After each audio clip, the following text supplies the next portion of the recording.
The Last Days of Judas Iscariot by Stephen Adley Girgis.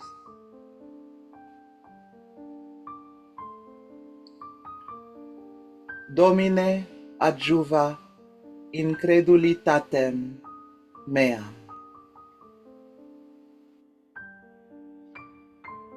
No parent should have to bury a child. No mother should have to bury a son. Mothers are not meant to bury sons. It is not the natural order of things. I buried my son in a potter's field, in a field of blood, in empty, acrid silence. There was no funeral. There were no mourners. His friends all absent, his father dead, his sisters refusing to attend. I discovered his body alone. I dug his grave alone. I placed him in a hole and covered him with dirt and rock alone. I was not able to finish burying him before sundown, and I'm not sure if that affected his fate. I begrudge God none of this. I do not curse him or bemoan my lot. And though my heart keeps beating only to keep breaking, I do not question why. I remember the morning my son was born as if it were yesterday. The moment the midwife placed him in my arms, I was infused with a love beyond all measure and understanding.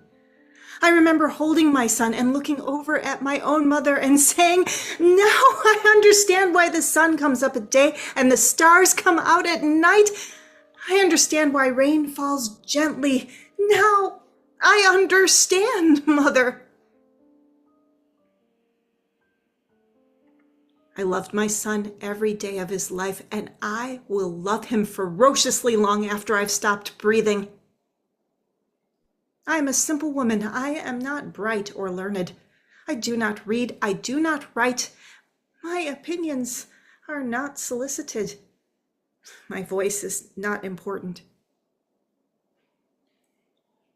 On the day of my son's birth, I was infused with a love beyond all measure and understanding. The world tells me that God is in heaven and that my son is in hell. I tell the world the one true thing I know. If my son is in hell, then there is no heaven. Because if my son sits in hell, there is no God.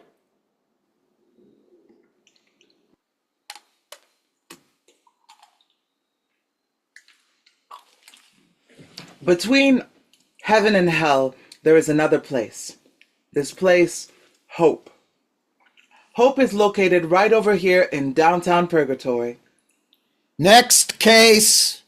Now, Purgatory, contrary to popular belief, has plumbing and bodegas, and they even got a movie theater and a little park that people can walk their dogs at. Hope. Well, it ain't got none of that, and it definitely don't smell good. Next case, bailiff. I worked here in Hope for 2.5 years. That's how I got these wings. And I wouldn't trade nothing for these wings. I can fly with these wings. At night, I fly down to earth and I watch my littlest baby boy sleep. He's 7. And he's got a picture of me on his wall, right in between Shaquille O'Neal and the Incredible Hulk. Then I go fly uptown to the window of my oldest baby girl's house and watch my grandchild, little bit, sleep. Most nights I can see my oldest baby girl Tanya with her feet in a pot of hot water, always studying books. And I'll stick around to see her man Winston come home late at night from work, always with a muffin or a hamburger for my baby girl. Winston's love for my baby girl is all over his face. I was wrong about him. I always thought he was shifty. When I get back to heaven, I tell my husband, Delane, all about it. Delane don't like to fly, but he likes to hear the stories, and he likes how I look like when I come home from Earth all windblown. Now, hope, it changes with the times, but has stood always as God's gift to the last of his children. It is said that every civilization rearranges the cosmic furniture differently. In biblical times, Hope's was an oasis in the desert. In medieval times, a shack free of plague. Today, Hope is no longer a place for contemplation. Litigation being the preferred new order of the day. Where's my damn bailiff? Here, sir. Then call the next damn case. Yes, sir. God in the kingdom of heaven and earth versus Thorstein, the implacable. Motion to appeal. Denied. Next case. God in the kingdom of heaven and earth versus Henry Wayne Masters. Nope. God in the kingdom of heaven and earth versus Benedict Arnold. Oh, hell no. God in the kingdom of heaven versus Judas Iscariot. Judas Iscariot? Who brings this crap before me? Your Honor, my name is Fabiana Aziza Cunningham. Never heard of you. I live in Purgatory. Well, you should have kept your legs closed. Motion denied. Next case. Your Honor, I have a writ signed by St. Peter at the gates of heaven. Next case. But I have a writ. She has a writ, sir. Excuse me? Just saying, the lady, she's got a writ, so I mean... Bailiff, let's set up a little signal between the two of us, okay? Okay. Good. Now, when I come to court dressed as Ethel Merman in a one-piece bathing suit, that'll be my signal to you that I want your opinion! Yes, sir. Next case. But what about the writ, sir? What's your name, bailiff? Julius of Outer Mongolia. You're on work release from purgatory, Julius. Correct? Yes, sir. Want to get to heaven someday? Eat fried chicken and mashed potatoes? Feel the sun on your face? Very much, sir. Then call the next damn case! Yes, sir. Absolutely, sir. Good. Have a lollipop. Thank you, sir. Next case. But like the writ, sir. Bailiff!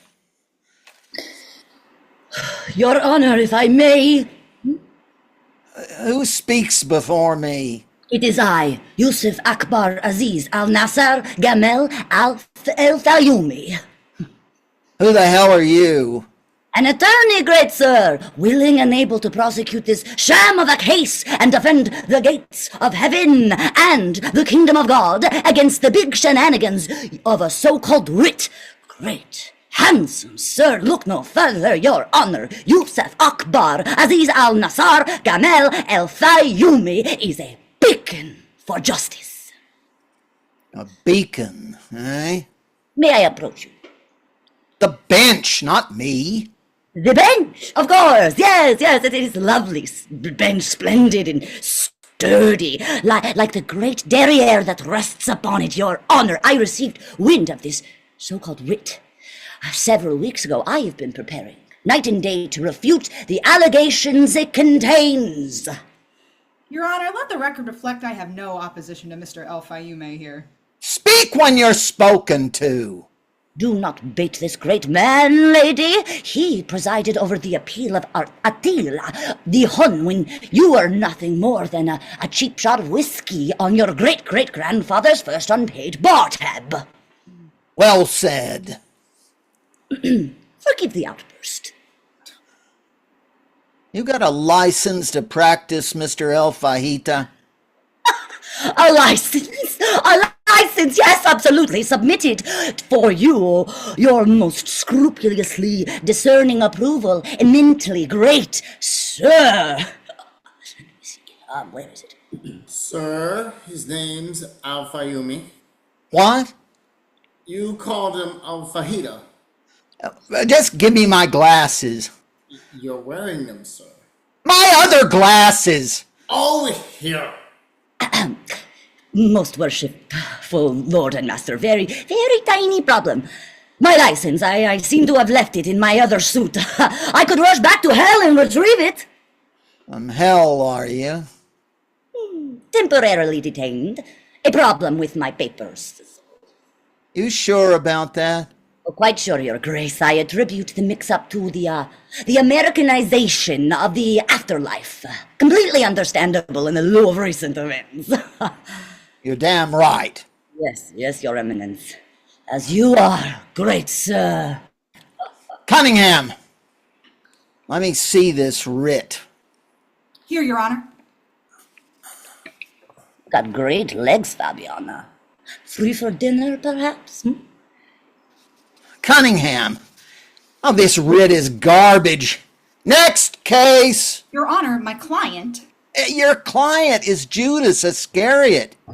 Your client sold out the Son of God, for Christ's sakes. Your Honor, that has no bearing. Cunningham!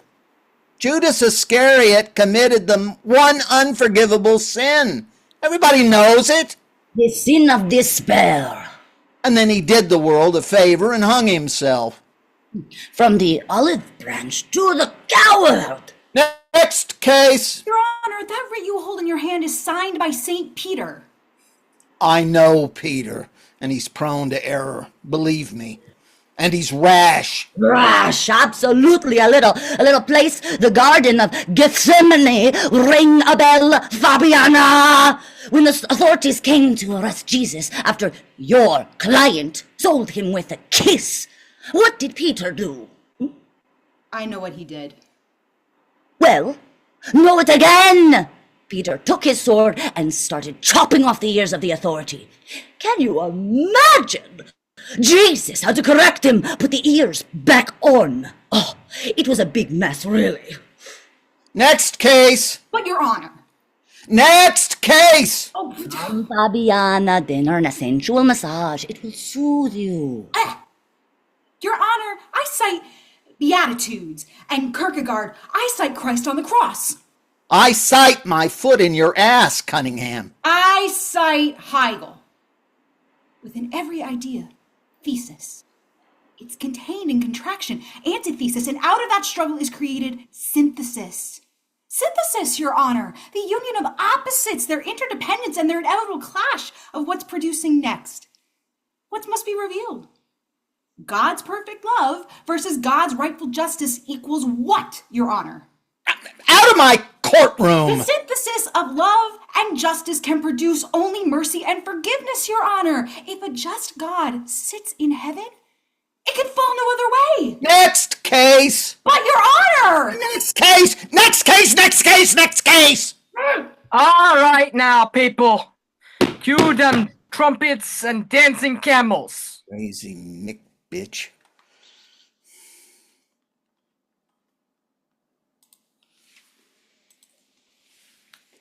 Thanks, boys. Hey, y'all. Welcome to my world. So this is the part of the story where if it wasn't for me, there wouldn't be no parts of the fucking story, okay? My name is Monica, better known to you mere mortals as Saint Monica. Yeah, that's right. Saint, as in, better not don't get up in my grill, because I'll mess your shit up because I'm a saint and I got mad saintly connects, okay? You ever drove down Saint Monica Boulevard? You ever ate some sushis down on the Santa Monica Pier? Well, that's my boulevard.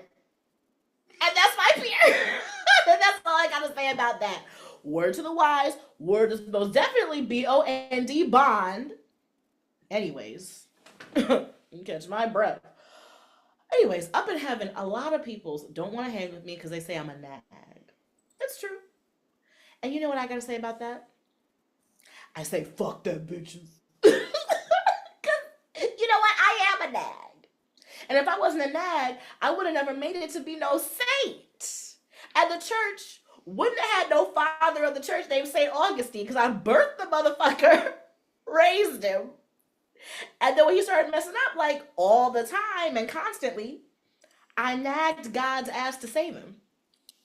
I nagged. And nagged and nagged and nagged till God got so tired of my shit that he did save my son.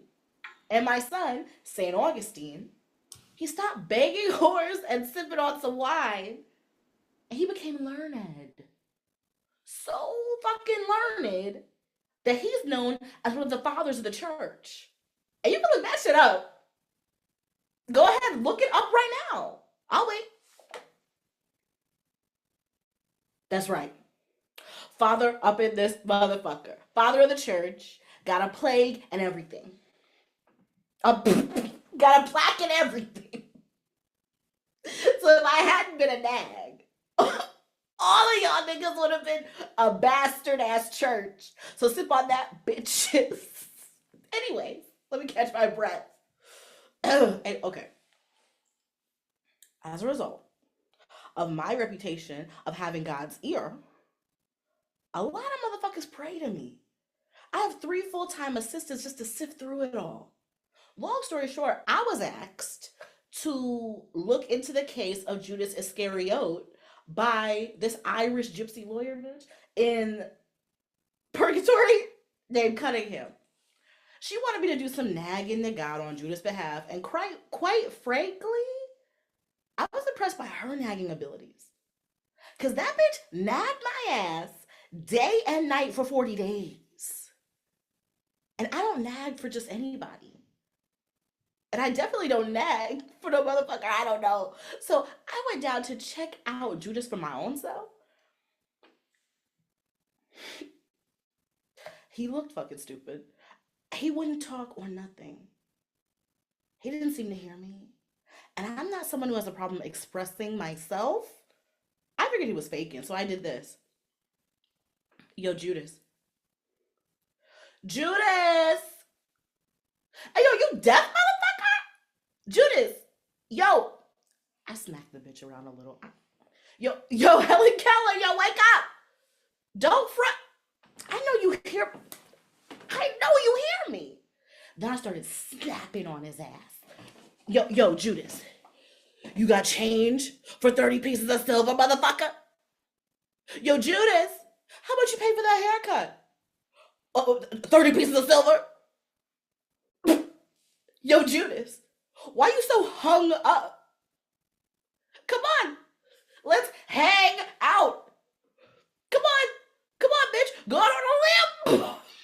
You want an olive? You want an olive, motherfucker? Come on, have an olive. You want to go to the Olive Garden restaurant? They got good olive oil down there. All right, fine. Come on, Judas. What do you say? What do you say? You and me go down to the bar and betray some motherfuckers. What do you say? I know you like betraying. What's up? Oh, you ain't in the mood to betray today. All right, motherfucker, we can just hang. Get it? Hang? Do you get it? Hey, what's the matter? Hungry? How about some supper? You want some supper, motherfucker? Come on. One last supper. What do you say? I can break him. So I sat down next to him. I sat with Judas Iscariot for 3 days. Then, on the night of the 3rd day, something happened. While I was resting my vocal cords, I saw something unexpected. I saw a single tear fall out of Judas' eye. Just one. When the tear hit the ground, I saw it was red like a ruby. I looked into his eyes like this. He couldn't look at me. Or he looked through me. I couldn't tell. His eyes was empty. He barely breathed. He was like a catatonic statue of a former human being. And I detected sadness in him. Paralyzing, immobilizing, overwhelming sadness. His sadness ran through him like a river that had frozen up and died. And no one lived there no more. After a while, I didn't know what else to do, so I thought I'd just hold him in my arms. In my arms for like a minute. warm him up before I left. It's all right. It's okay. I held him in my arms for 4 days. On the third day, I remembered how Jesus had said that he had the biggest love for the least of his creatures, and Judas was the leastest creature I had ever seen. On the fourth day, Judas dropped another single tear. It was clear colored this time, and it evaporated into the earth on impact.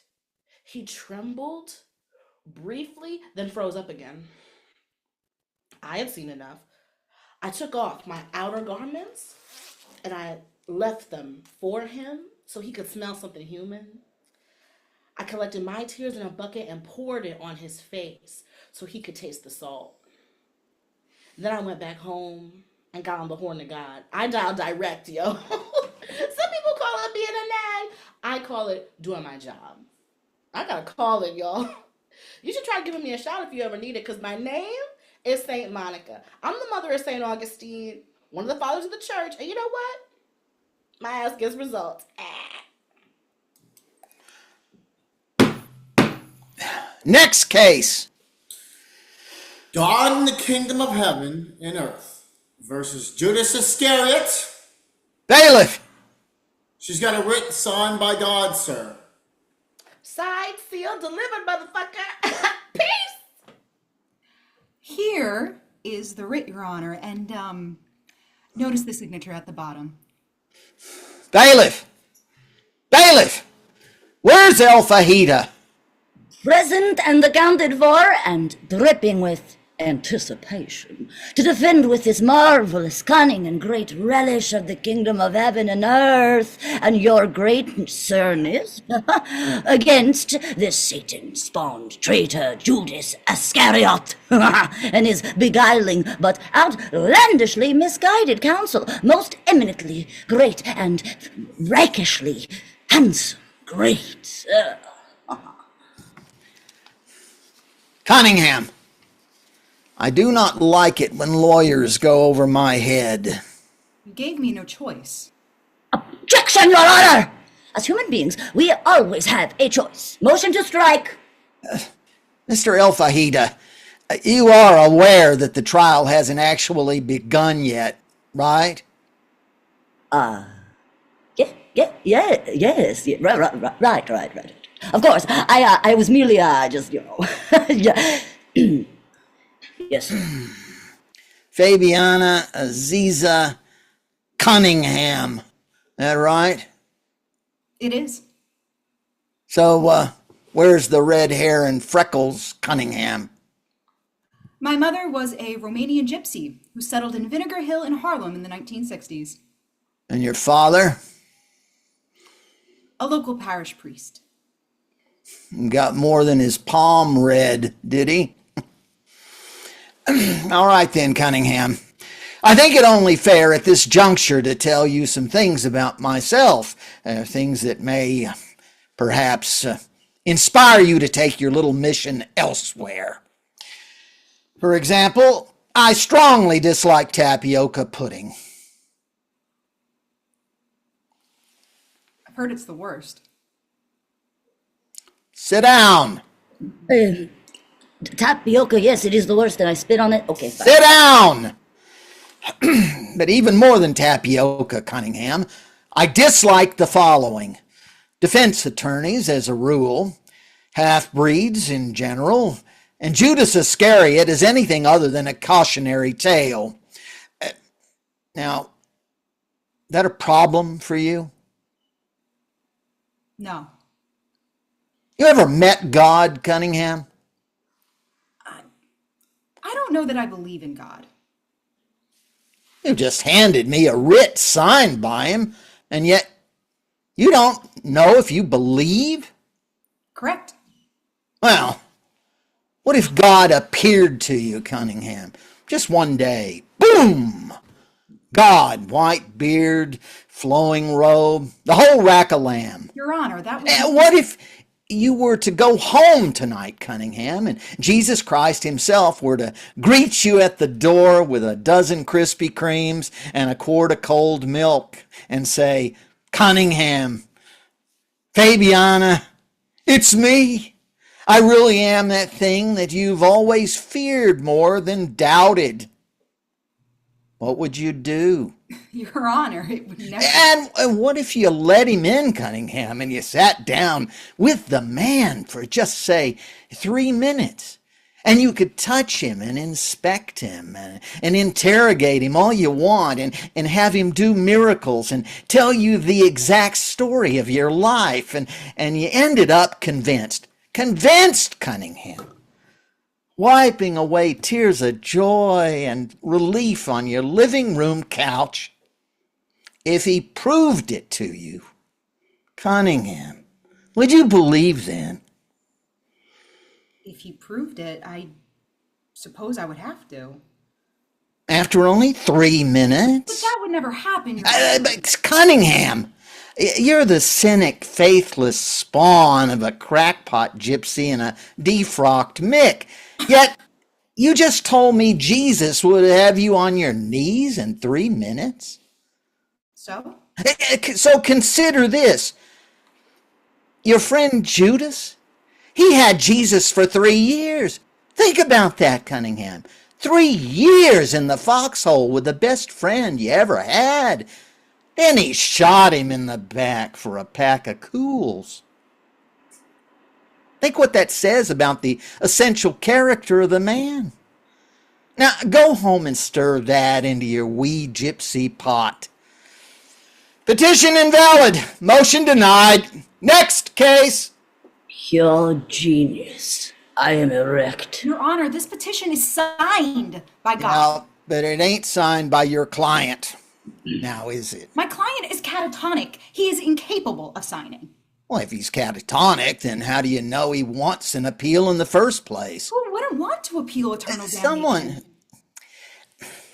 Someone who was aware of his own self-infliction erosion of the capacity to be filled by grace. Someone too prideful to ask for forgiveness, even in the face of the fiery furnace. Or maybe he just don't bother asking because he knows he don't deserve it. Your Honor, the only person who needs forgiveness is the one who doesn't deserve it. And let him ask. I'm asking for him. Out of my courtroom, sister. And may God have mercy on your blasted, arrogant soul. Now get thee back uptown, woman. Stop your rabble-rousing and get humble. Because you ain't going to get to heaven by trying to dismantle the natural order of things that the good Lord has so thoughtfully put together. Your Honor, are you a citizen of heaven?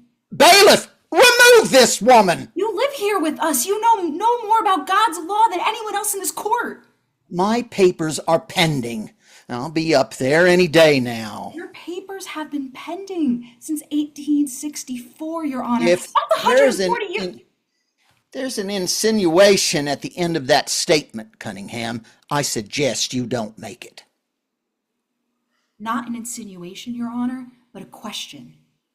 If the truth really does set us free, then what is it, Your Honor, that is progressively precluding your capacity to respond to the call of that truth?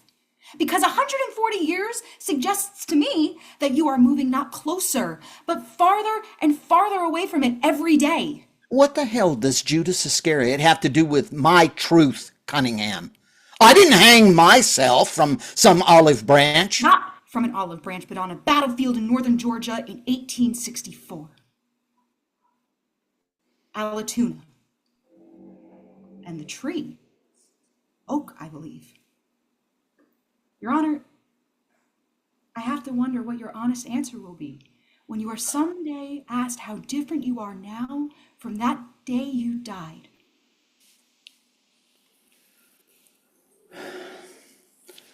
Tomorrow morning, 9 a.m. That work for you? It does. Put in the docket. Docket? Just write it down. Anything else, Fabiana Aziza Cunningham? No, Your Honor. Next fucking case. Your Grace. I shall slay this fallen woman as the crocodile slays a one-legged newt. Next case, next case, next case, next case!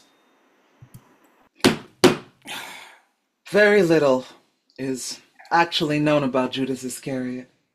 Oh, this is my fellow jury member, Loretta. On Earth, she's currently on life support. Oh, hi. Hello. Have they figured out whether you coming or going yet? Not really. Any day now, they say. Say, Loretta, you smoke cigarettes? Well, not unconscious on a respirator. Yeah, but you got one for me? Maybe one in my clutch. Oh, here. Oh, snap! New box? Oh, you my girl now. It's a Got a light? NASCAR lighter. Oh. Anyway, about Judas. Not a lot is known except that he was chosen to be an apostle. He betrayed Jesus and then he hung himself. Not a lot to go on, especially when we're meant to rely on facts. You know, I had an uncle. Oh, can I say this? Go ahead. When I was a little girl, my drunk Uncle Pino, he used to like to go around saying, Uncle Pino? Ugh. well, he said, I He said- believe because it is absurd, it is certain because it is impossible. And What did he mean by that? No clue. But I think What do you think?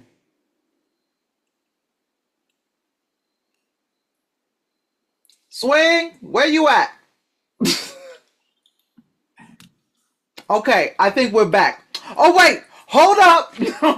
Now, that's Butch Honeywell. And unlike Loretta, he definitely did. And also unlike Loretta, he got no real interest in finding that out. So, Butch, did we miss anything in there?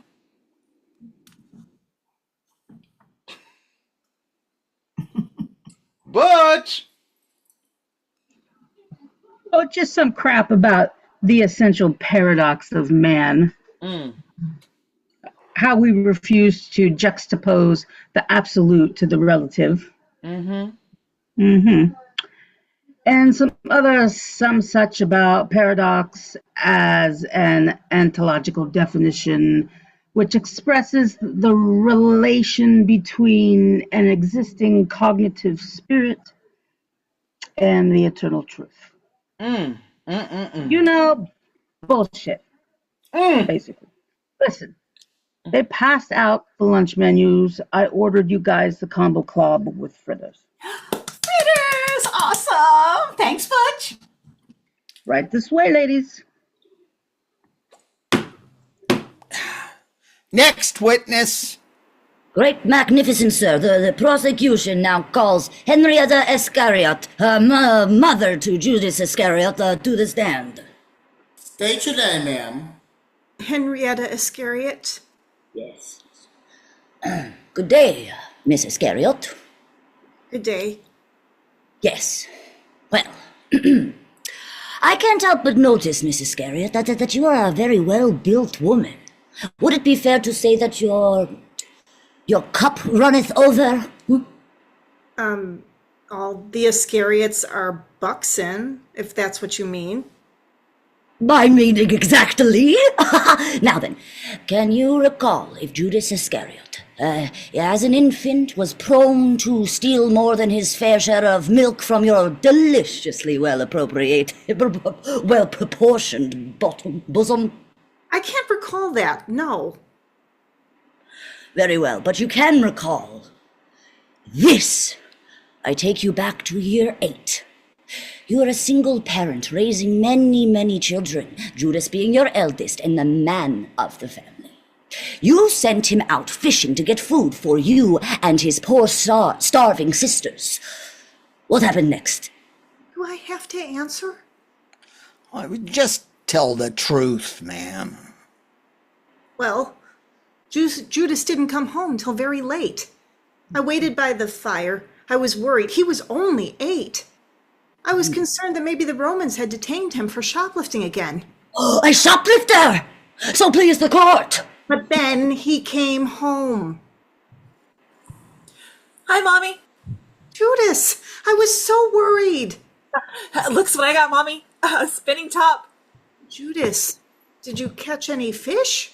Your sisters are weeping with hunger. Weeping, your great sir, weeping and wailing. I caught 5 fish, Mommy. Where are they? I sold them in the market and bought this spinning top. Look how it spins, Mommy. Judas Iscariot, I am ashamed of you. But, Mommy. Selfish boy, you'll come to no good. Selfish boy, you will come to no good. Was that your statement at that time? He was only 8. 8. And great! Nothing further, great sir. Cross, No, thank you. I wasn't asking you. Miss Iscariot, what happened the next day? Well, he ran away from home that night, and I searched for him all day. Late in the afternoon, I observed the following. Hi. Hi. Hi. My name's Judas. What's yours? Matthias of Galilee.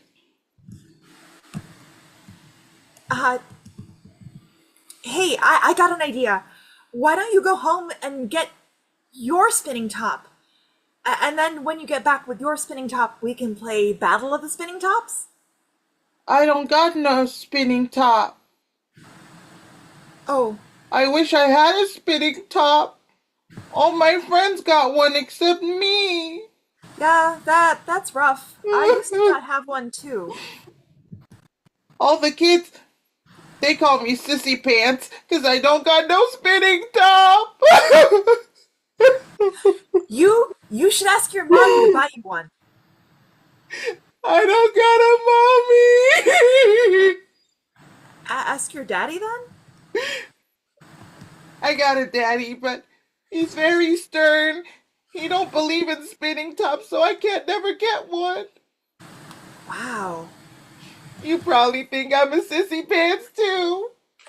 No, hey, don't cry. It's just very hard to get through life without a spinning top, you know? You want to try mine? For real? Here. Wow! Nobody in Galilee's got a spinning top like this. This is the wicked cool spinning top, Judas. I picked it out myself. Boy, oh boy, your father must really love you to buy such a most definitely dope spinning top as this. My father's dead. What? The Romans killed him. Yeah. The Romans, they took all our goats last month, and now we don't have no money for nothing, even food. And so my father makes me go to the butcher and ask for bones for my dog, but I don't have a dog. And the butcher knows I don't have a dog, but he gives me the bones out because he takes pity on me. And then I give them to my father, and he makes soup for us with the bones, and we eat it, and it tastes really bad. And my grandmom says my father's pride is wounded because he can't carry no money because the Romans took our goats, and that's why everything's messed up, and I can't have no spinning top or nothing. Uh-oh. What? I better go home now. I have to be home before 6. My father's very stern. Oh, okay. Thank you for letting me play with your spinning top, Judas. Maybe someday my daddy will get some more goats and then I'll get a spinning top and then I'll come back and play spinning tops with you and we can play spinning tops and stuff because that was fun.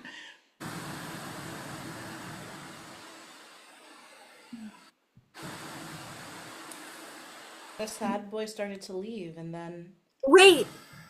Here. What? You can have it. I can have your spinning top? Yeah. For real? Yeah. Wowee zowee dag! Thank you, Judas! People, when people ask me who my son was, I tell them that story. Thank you, Mrs. Iscariot. The witness is excused. Not so fast!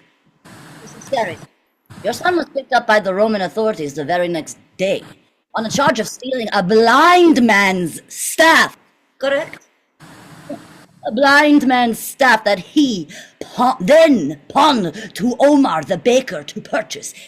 It says here, cotton candy and the royal blue spinning top. Correct? Correct? Is that correct, Mrs. Iscariot? No, it was so long ago. Speak into the microphone! There is no microphone. Yes, this is true. Your Honor, we have reason to believe that the staff-deprived blind man in question was later run over by a rabid Judean camel. Here's the death certificate. No further questions. Next witness. Yes, great wise sir. A prosecution calls the incomparable Mother Teresa to the stand. Name. Did you say something? Name. What? Your name. Please, ma'am. 10:45, okay? Mother Teresa. Hello. Over here. Who's that? Hello, it is I, Mother. Remember me? Oh, just handsome boy. Hello. Yes. Hello. How are you? Speak louder, boy. I said, how are you? What? I said, how are you? Judge, bailiff, I believe we do have a hearing device for Mother Teresa. Get the device. I believe you have the device, sir. What? Here. Ma'am, put these on. Ma'am. What? Oh, thank you, giant man. Yes. Hello, Mother. Yes. Can you hear me now? Yes. How about now? Yes. How about that? You are tricking me, no? yes, I was tricking. Bad boy. Very bad.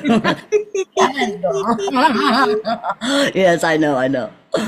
Your Honor, if the prosecution is through flirting with the beautified iconic virgin, we could perhaps begin. Elfiumi, contact has been established. Let's get on with it now, shall we? Without further hesitation, Your Grace.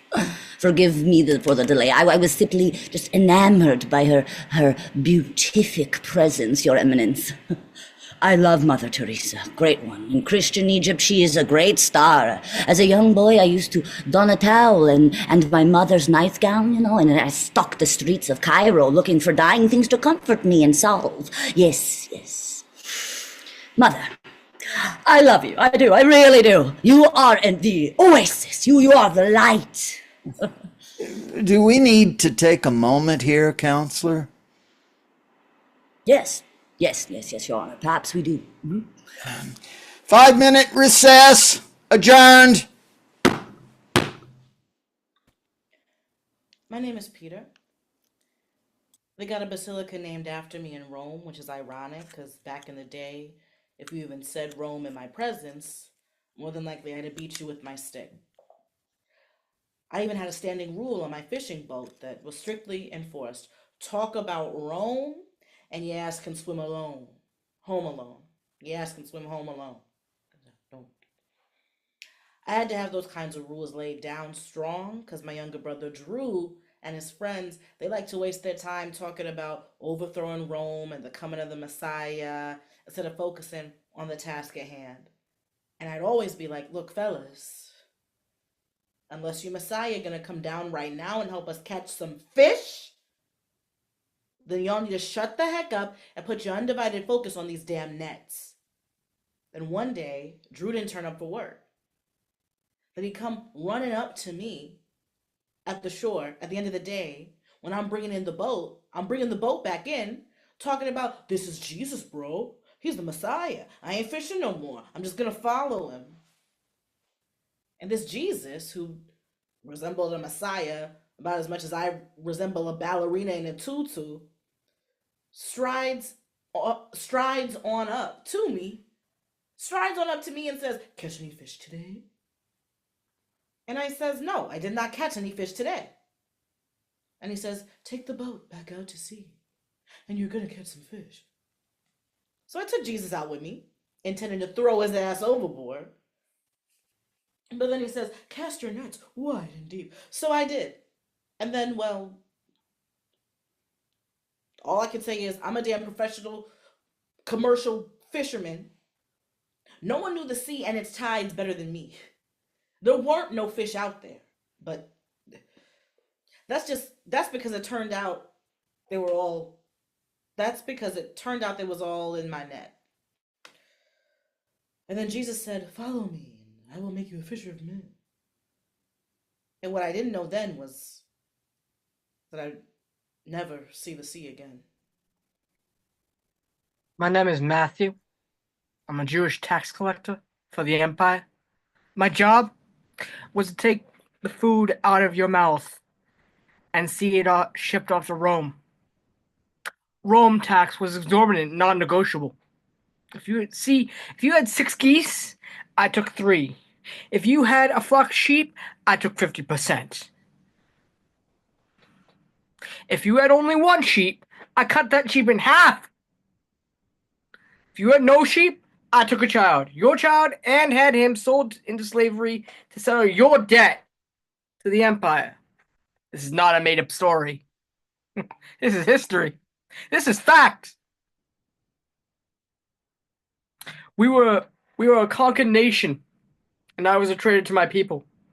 I was a Jew stealing things from Jews. According to our laws, I was the sinner, a traitor. I was unclean. I was unfit to be gazed upon. And that's who I was. I hated your ass to look at it. And look at you, Peter, a dumb, ignorant fishman. And I looked at you, Matthew, as something I can't say in mixed company. I was a scum. True that. I was a scumbag. True that. I was a scumbag, and it was against the law for me to look me in the eye. Jesus he looked me in the eye. That's all he did. And he looked me in the eye and said, follow me. And before I knew it, I had it. And before we broke bread that night, I was clean again. I was clean. Alfayumi, are we ready to proceed? Absolutely. Forgive me for the delay. Mother Teresa, I will not take much of your time here, and certainly you are in no need of introduction. I don't mind. Very well, then. Mother Teresa, you are a soon-to-be canonized saint and a recipient of the Nobel Prize for Peace. You are from Albania, which tells me you know how to handle a firearm, but yet, from the age of 12, you desired to serve God. At 18, you entered the Covenant. At 21, you left for the slums of Calcutta, and soon after began ministering to the sick and dying, which you did with mercy, love, grace, and generosity for the rest of your life until the day you died, correct? Yes. Yes, absolutely yes, Mother. Now then, Mother, I call you to the stand today for a special purpose. And what is that? Yes. I am coming to it. Hold on. Mother, Your life and subsequent canonization suggests to me that you know a little thing or two about God and the life of the Spirit. Correct? I know what I know. What do you want to know? Yes, Mother. Mother, is there hell?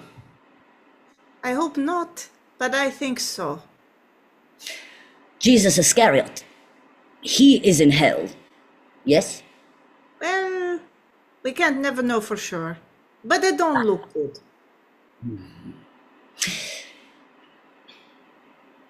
Mother, shouldn't we feel sorry for somebody in hell? Very sorry, yes. Does God feel sorry for people in hell? More sorry than us, yes. But if God feels so sorry, why not bring the damned upstairs? 3 hots in a cot. Yes. Surely God has that power. Boy, God can lead us anywhere, but sometimes the people, they don't want to go. If the people don't want to go, then what are you going to do? But surely these people do not prefer to go to hell. Oh, you'd be surprised. Do you know what despair is, boy? Mother, illuminate me. I will tell you what Thomas Merton, who was a very handsome boy like you, I will tell you what that boy had to say about despair. You may not know this, but I, at one time in my life, suffered a great spiritual darkness.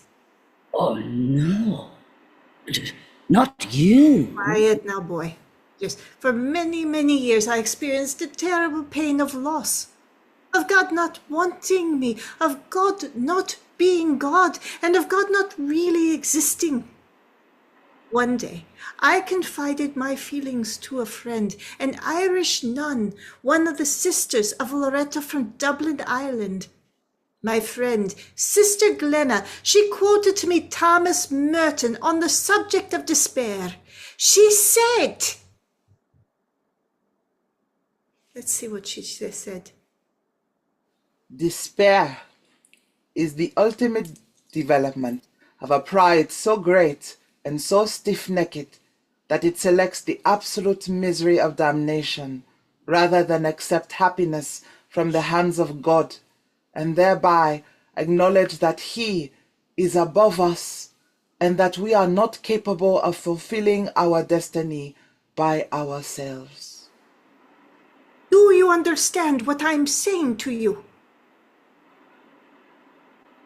Can you repeat it to me? Yes, sure. Despair is the ultimate development of a pride so great and so stiff-necked that it selects the absolute misery of damnation rather than accept happiness from the hands of God, and thereby acknowledge that He is above us and that we are not capable of fulfilling our destiny by ourselves. Ah, yes. I think I see it, yes. Judas, he succumbed to despair. The music of God's love and grace kept playing, but he made himself hard of hearing like me. No, I need this earphone device to hear you, yes. Without them, I can hear nothing. Judas, he threw his earphones away, and that is very sad. But that is what he chose, and that is what happened. But Mother, couldn't God have just obtained a megaphone and simply shouted instructions into Judas's ear? Boy, one must participate in one's own salvation. In order to hear, one must be willing to listen. When you turn off God, you're saying, I know better than you. No good, boy, no good. No good indeed. Mother, you're a ravishing delight. And I thank you for your astute and expert testimony. Cross? Mother Teresa, upon receiving your Nobel Prize, did you say to the world, quote, the biggest obstacle to global peace in the world today is abortion? Yes, I said that. Do you actually believe that? Yes, I do. You accepted large cash donations from the Duvalier family in Haiti, correct? Yes. Duvalier being a dictator who murdered and stole from his people. He gave, I took. Blood money? No, cashier's check. You also took money from Charles Keating, the savings and loan scam artist who robbed American citizens of billions of dollars. For the poor, I took it. You got $5, I take from you too. You opposed Vatican reforms, which, among other things, called for a long overdue official condemnation of anti-Semitism as it relates to the death of Christ. Did you oppose Vatican II, Mother Teresa? Yes. You blamed the wars of the world on abortion. You took blood money from murderers and thieves and opposed taking a stance against anti-Semitism. See, I'm having a little trouble understanding why we're all supposed to consider you an expert on having anything to do with the spirit. Oh, yes? Yes. Then maybe you better figure it out. I had 2 abortions, Mother Teresa. What do you think about that? I will pray for you and your children. I don't have any children. Not anymore, and that's terrible. Mother Teresa, if abortion is so terrible, then how come I'm not in hell? I don't know. Did anybody tell you you weren't? Must be nice to have all the answers. Must be hard to have only questions. I can live with my questions, Mother Teresa. But if you can live with those answers, then, with all due respect, I'd say your place is not in heaven with the saints, but with the rest of the dinosaurs living in the Stone Age. Nothing further. Mother Teresa, I wonder if you would join me in wondering just who the hell the defense counsel thinks she's speaking like that to? Okay, boy. Everybody want to say something. Yes. Nobody want to listen nothing. This is correct, Mother. And on that well-struck note, Mother, let us go back and, address some of the outlandish... I go now. But I am not finished. I go now. Oh, as you wish, Mother Teresa. And I think we should all emblazon in our memories... Boy, Yes, Mother? maybe, boy, you give this earphone device to girl. Like this, maybe girl gonna hear something that make her head don't hurt no more. There's nothing wrong with my head! Cunningham, stand down. Nice boy. Handsome boy.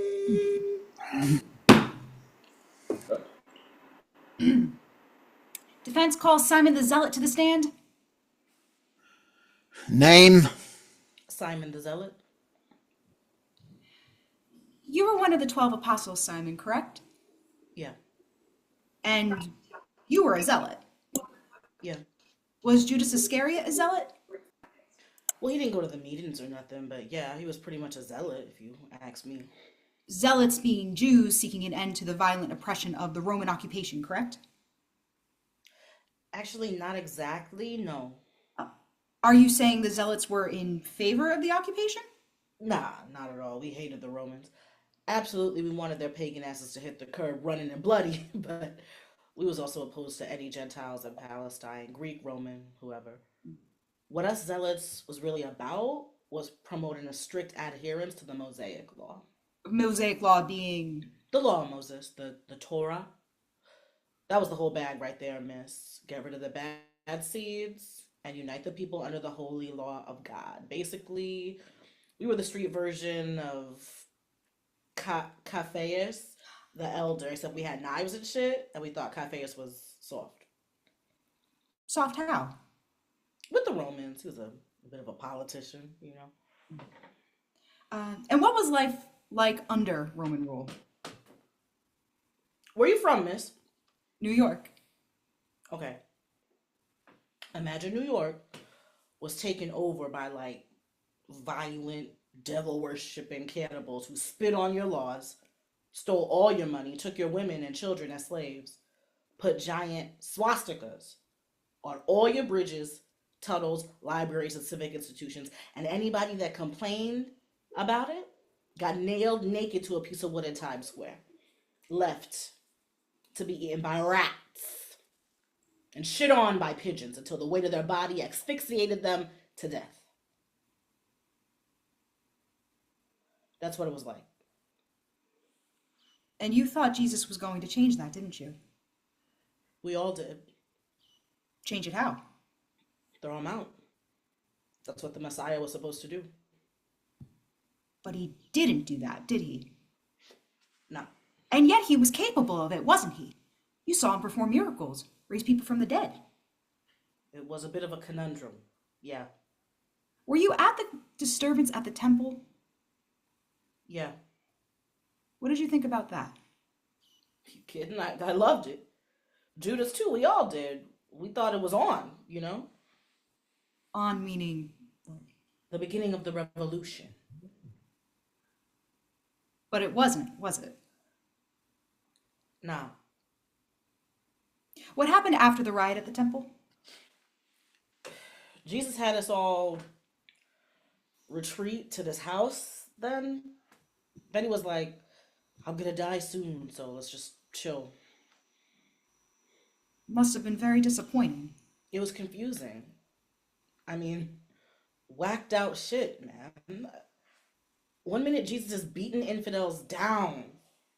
And I'm talking fists and whips. Jesus was whipping ass, knocking out teeth, screaming he's gonna tear down the temple. The next minute, he all passive. And we were all like, we invested 3 years in this guy? And now I'm just gonna lay down? It didn't seem to make no sense. Simon, why do you think Judas Iscariot turned Jesus into the authorities? I mean, me personally, I think Judas was trying to throw Jesus into the deep end of the pool, make him swim. Judas was testing Jesus. Not testing, because we all knew Jesus had mad skills to pass the test. What then? Listen, I knew Judas pretty good. We was pretty tight on account of, our politics and whatnot. What I believe is this. Judas knew that if the Romans grabbed up Jesus, then Jesus would have to act. Meaning act. Get it on and start kicking ass like he was supposed to. Emancipation was our birthright. That's what the Messiah was there for. I think personally that Judas did what he did to help Jesus realize his destiny and fulfill his mission. Judas tried to help Jesus. I believe so, yes. Thank you.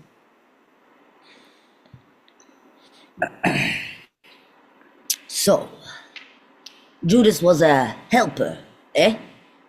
Yeah. Just there to lend the helping hand, yes? Yeah. Yes. I think you are correct. A zealous one. Because for me, I know that if my best friend were to sell me out and betray me for a roll of quarters, causing me to be beaten, whipped, gouged, mangled, and then strung up and left to be baked by the hot Judean sun till I resembled a shriveled up bearded Frankfurter. Why, yes, I'm sure my first thought as I gasped for air and held onto and bled and held onto my breath and bled to death would be really that Judas was a helpful guy. Oh yes, I must remember to send him the thank you note. Simon the Zealot, let's talk turkey. Yeah, Judas was your friend, yes? Yeah. You thought the same way? Yes. Yeah. Shared the same opinions? Yeah. Had the same beliefs? Yeah. Wanted the same things? Yes. Wanted them desperately? Yeah. Then, why, Zealot, did you not Do like, Judas did. If you believed what you believed and you thought what you thought, why, Zealot, did you not join Judas or turn Jesus in on your own? Can you explain me that? I don't know. Protecting a friend. That is admirable indeed. Zealot, Jesus never said his mission as Messiah on earth was to overthrow the Romans, did he? Not exactly. No. You wanted it to be the mission. You even thought it was the mission. But it really wasn't the mission, was it? I guess not. How is it, zealous one, that you came to understand that violence wasn't part of Jesus' mission, but Judas never did?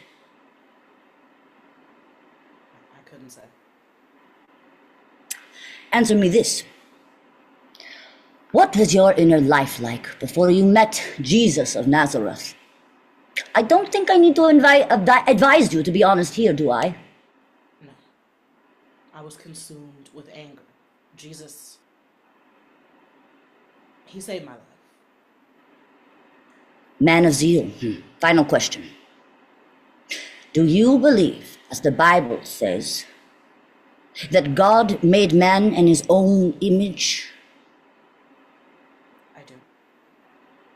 Of course you do. And there, zealous friend, lies the answer to one of my previous questions. The difference, I posit, between you and Jesus Iscariot is that you accepted that you were created in God's image, whereas Judas Iscariot, he sought to create God in his own image. God as earthly avenger, which was not God's way. And even you thought that you were scared. Zealot, even though you were confused and angry and hurt, still you chose to obey God, didn't you? I guess I got lucky. Luck indeed. Simon the Zealot, there is something beautiful about you, and that is your modesty. You are a God-fearing man. Go. Be free. Jesus never proclaimed himself to be God, Simon, correct? Nah, he never did. What did Jesus say to Judas at the Last Supper? He said, do what you gotta do. Sounds like Jesus approved. Maybe. But if you were Judas, Simon, and doing what you had to do ended you getting you thrown into despair and hanging from a tree and then sent to hell to live in misery and infamy in perpetuity. If you were Judas, wouldn't you have kind of wished that Jesus had maybe said something else instead? Yes, counselor. I very much would have. Would it kind of make you feel like you got fucked?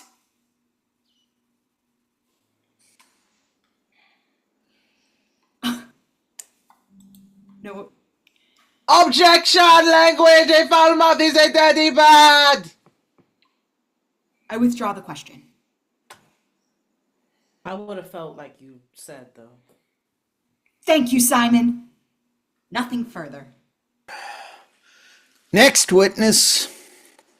Most Reverend Signor, with your magisterial permission, prosecution now conjures Satan, Prince of Death and Darkness, to the stand.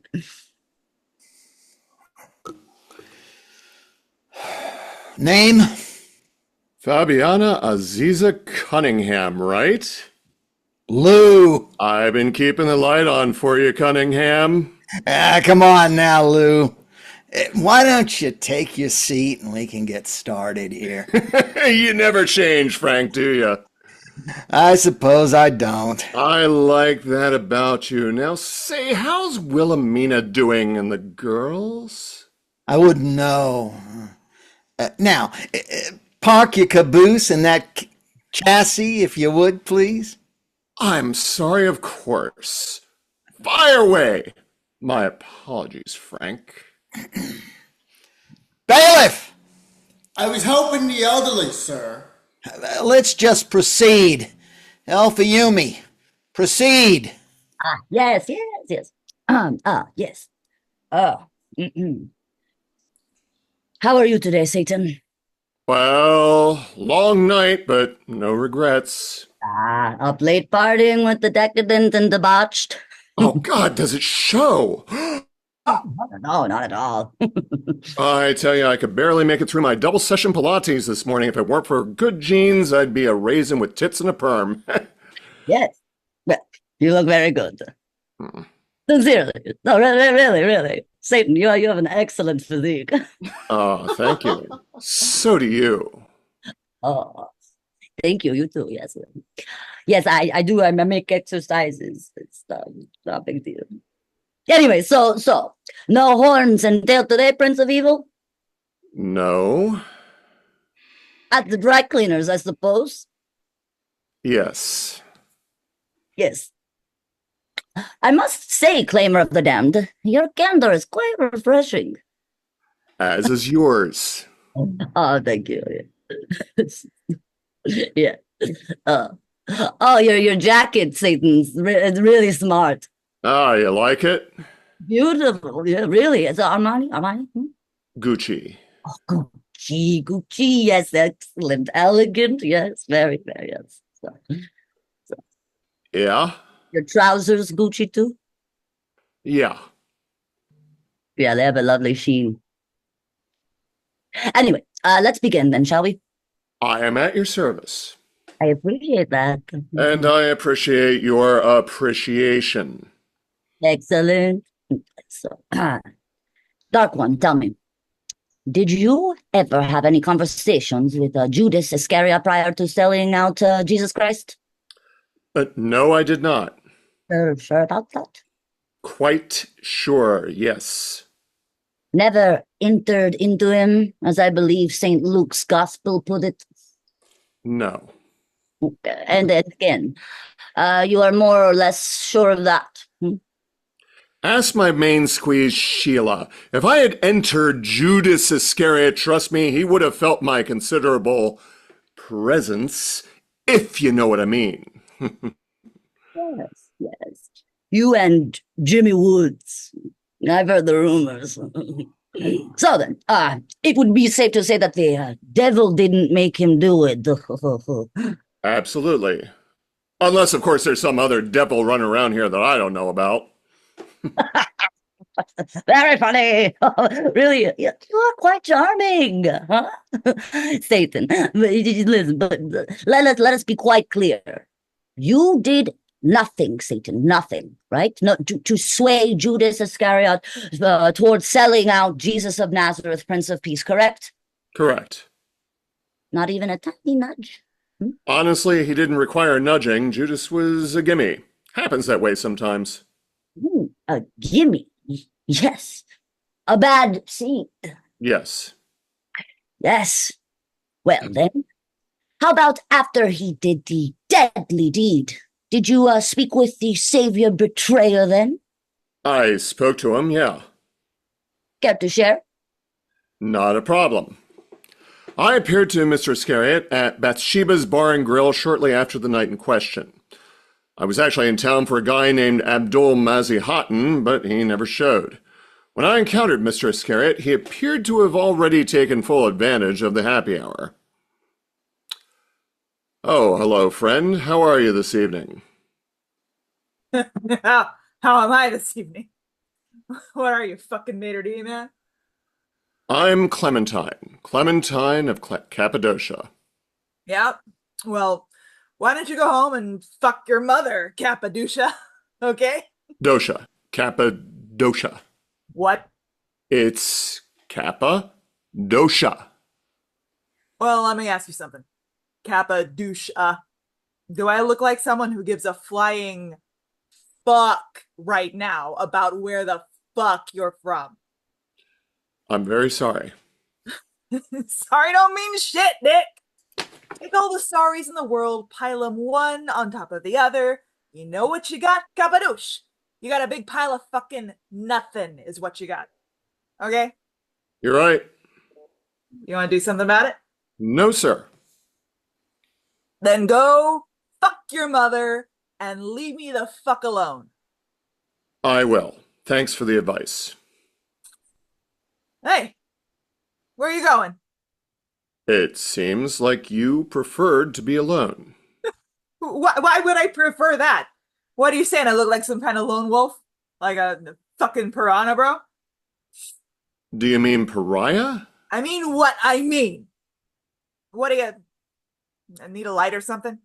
Oh, thanks. Oh, like this lighter? Very nice. I just bought it today, man. Expensive shit, but I got it like that. I can see you're a man of wealth and substance. I admire that. Wealth and substance. Don't push it. So what's your name? Clementine. Clementine of Cappadocia. Clementine, eh? Isn't that a girl's name? Not in Cappadocia.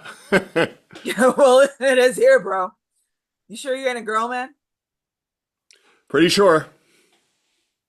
I'm Judas. Judas Iscariot. Maybe you heard of me. Nah, man, I'm from out of town. You never heard of me. Nope. You don't get around much, do you, Clementine? So, whereabouts you from, man? Egypt? Cappadocia. That's in Egypt, though, right? No, Cappadocia is in Cappadocia. I dig your pyramids, man. And the Sphinx? Hey, bartender, hey! More of that Mesopotamian wine for my Nubian friend and some dates and figs, too. You smoke opium, Clem? Clem. And some opium, bartender. The good stuff. You seem like a man on a mission. Took this girl to a puppet show today, man. Yeah, how was it? Fucking sucked. Puppets are bullshit, you know? In Cappadocia, we burn puppets. Well, you people got the right idea over there. That Pharaoh, he's a smart man. Yeah, man. Hey, Clemmy. Cheers. Cheers. Yeah. Whoa. Hey, man, that's a nice shirt. What'd you pay for it? 2 pieces of silver. 2 pieces of silver. I'll give you 5. Here you go. Switch shirts with me. But I'm rather fond of this shirt. Come on, man. Switch shirts. We're buds. Now, friends and shit. I'll let you be my wingman. Get you laid, bro. A nice brunette? 2 brunettes. And a eunuch. Come on. Strep. Okay. He was so drunk he didn't even notice my unmistakably satanic stench. Yo, I dig this shirt. What is it? Silk? From Cappadocia. Fucking Cappadocian silk. All right. Your shirt is nice too. Yeah? Yeah. Wow. Thanks, man. That's a nice thing to say. Yeah. Been a while since I heard something nice. That's really nice, bro. Hey, man, if I told you something corny, would you think that I was like a dick? Not at all. Okay, shh. I'm kinda mildly afraid of going to hell. Why? Minor incident last night. A miscalculation on my part. Nothing serious. Well, one thing I can tell you about hell. As an eternal destination, it's apparently vastly underrated. Oh, yeah? And hell is nothing more than the absence of God, which, if you're looking for a good time, is not at all a bad thing. You want to play the lute, sing Mary Chapin Carpenter, that's what heaven's for. You want to rock? Apparently hell's the venue. Okay. Are there like girls down there? Not many, but I hear they import them from developing nations on weekends. But hey, I wouldn't worry about going to hell. Even if I did something perhaps a little controversial. God understands. Yeah, but don't choices have, like, consequences? Come on, you really think we have a choice? Well, don't we? Okay. Did you pass by that fucking disgusting, stinky fucking leper on your way in here tonight? Who, Freddy? Yeah, Freddy, yeah. You think he had a choice? Freddy stinking it up out there, can't scratch his balls for fear of pulling out his testes, huh? And what about what's-his-face from the old days? Job? You don't think if Job had a choice, he would have been like, okay, God, enough. I get the fucking point. Yeah, but Job did say that. Yes, he did. And what happened next, Judas? God kept right on fucking with him until Job made the only choice available, which was to quietly keep his wrinkly ass cheeks spread wider than the Red Sea till God get tired of drilling him for oil. I guess, but say, never mind. What? Not important. Come on. Okay, well, say, what if someone were to betray, for example, the Messiah? You mean the Messiah? Yeah, say some idiot had a choice to betray the Messiah or not betray him, and he chose to betray him. Gee, I couldn't say. What do you think? I'd say the guy's fucked, right? I really couldn't say. Come on, Clams, I'm just asking.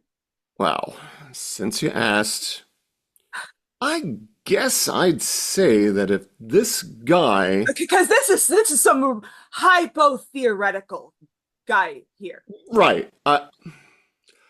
I'd say that if this clown we're talking about betrayed the Messiah, that probably it would have been better that that man had never been born. Never been born. Hey, you asked. That's heavy, man. It's a fucking heavy trip, man, Clams. I'm thirsty. How about you? That's really, fucking really heavy. Let's have another round here, Pops. 2 barrels of wine and a hooker menu. You okay, man? Clams, man, I just realized that I haven't been late in 3 years, bro. Can you believe that? Guy like me? 3 years? I wasted my prime, man. And then I wasted my prime after my prime. Well, I think you'll probably get fucked tonight, bro. You think so?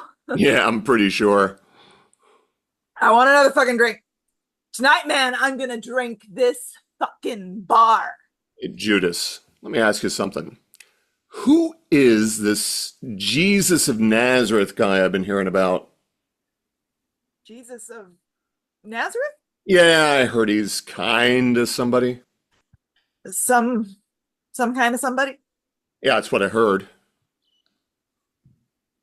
Ah, fuck that guy, man. He's a bitch. Fuck that guy, man. He's a bitch. Ah, Your Honor, nothing further. Cross, Not at this time, Your Honor. Lou, stick around.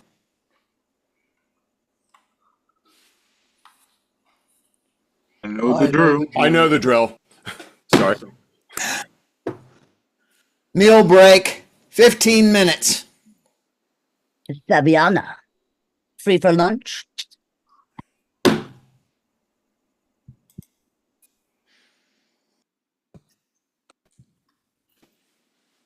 Hey y'all. This is Mary Mag. She's the only bitch I let hang with me up here. Tell them what you guys. My name is Mary of Magdala. I was a disciple of Jesus. I was present at the crucifixion, and I was the first person he appeared to after the resurrection. Bitch got clout. I was one of the founders of the Christian faith, and I was known for my ability in times of difficulty to be able to turn the hearts of the apostles toward the good. The good. Some people think I was a whore. Misogynist bitches. Other people think Jesus was my husband. Feminatic bitches. I was not a whore. Pimps up, hoes down. I was an unmarried woman in a town of ill repute. Ill repute. And also, I was not the wife of Jesus either. Still love you, though. But I am pretty sure that I was his best friend. We shared an intimacy that I cannot put into words, except to say we saw into each other's hearts and were in love with what we found. Love. I also knew Judas Iscariot very well. Gangsta. Out of the 12, he was the most moody and the most impetuous, and yet he was my favorite. Tupac. And in some ways, I think he was Jesus' favorite too. Judas was almost an alter ego to Jesus. He was the shadow to Jesus' light. He was the sour to the sweet and the cool to the warm. They often walked together, more often than not arguing. No one could get a rise out of Jesus like Judas could. I can remember times when Jesus emerged from an argument with Judas positively furious, shaking his head wildly, snorting and clicking his teeth, red-faced with exasperation, and he would tell me what they had been fighting about, still agitated, but inevitably he would wind up staring into space and sighing, smiling. I think that if someone were to say that Judas was good for Jesus, they would not be mistaken. Not mistaken. When I think of Judas, my heart breaks. But Mary Mags, if we are all eternal, and if human life is only the first mile in a billion, do you honestly believe that God can abandon any motherfucker so soon in the journey? I don't know. Jesus never talks about it. That's how I know his heart hurts worse than mine. Next witness. Defense calls Sigmund Freud, Your Honor. Name? Dr. Sigismund Shlomo Freud. Dr. Freud, would it be accurate to say you qualify as an expert in the field of modern psychiatry?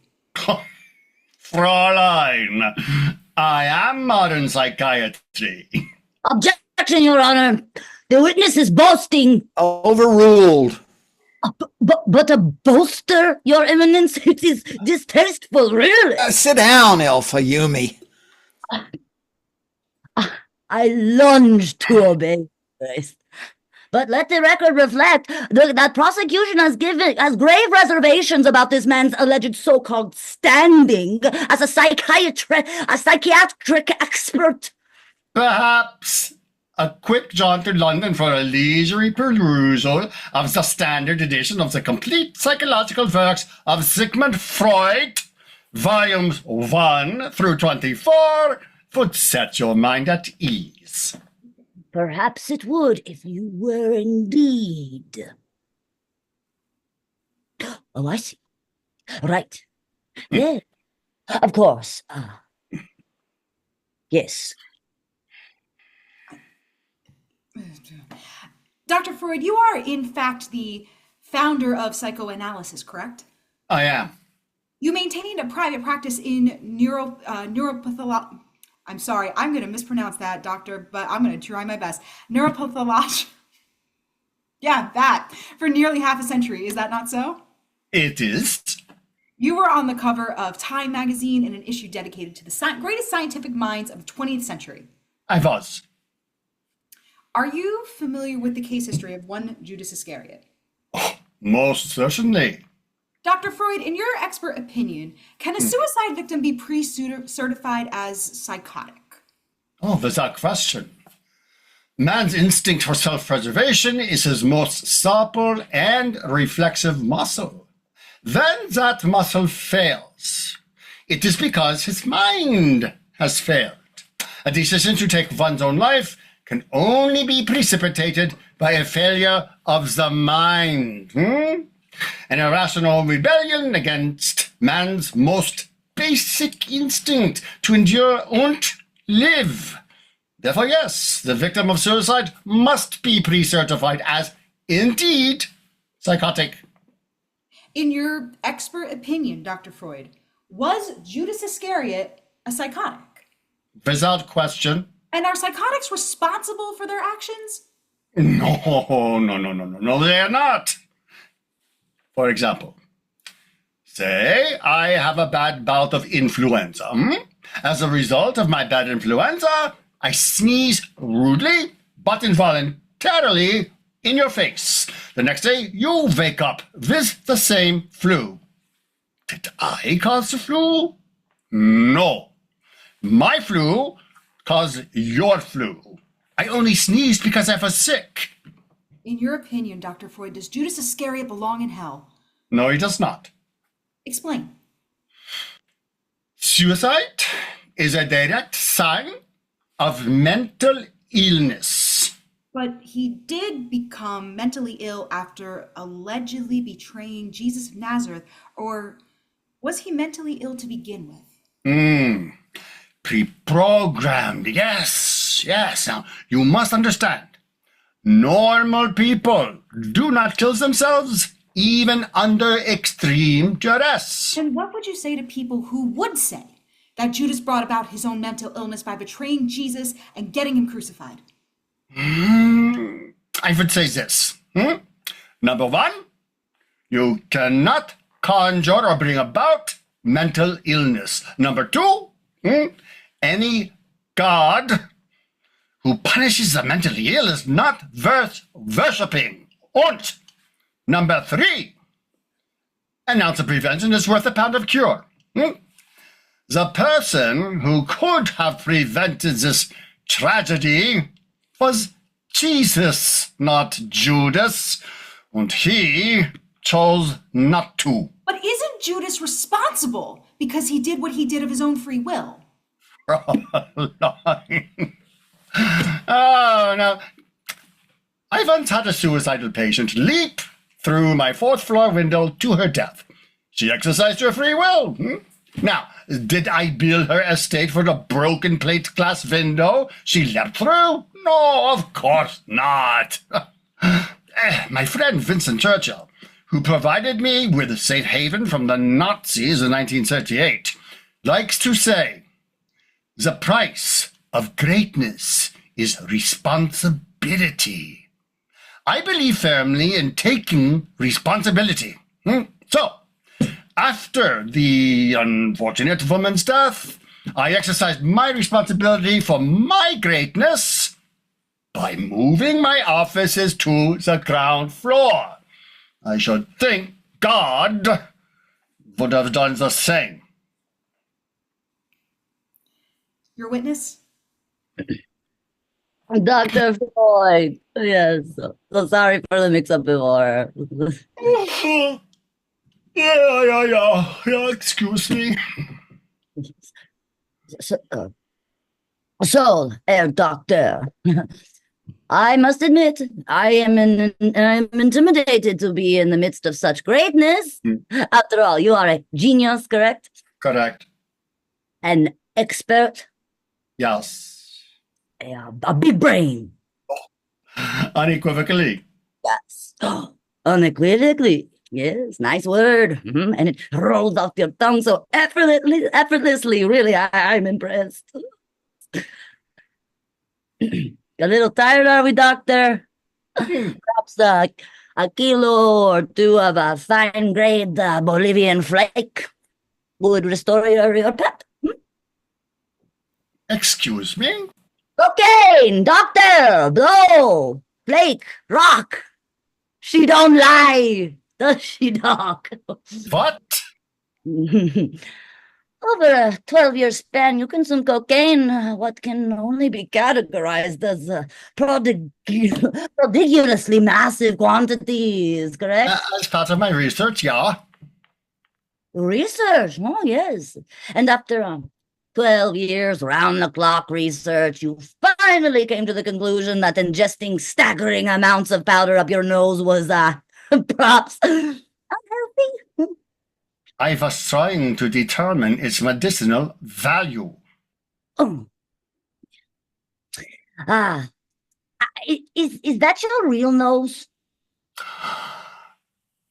Ah, your mother denied you her breast, didn't she?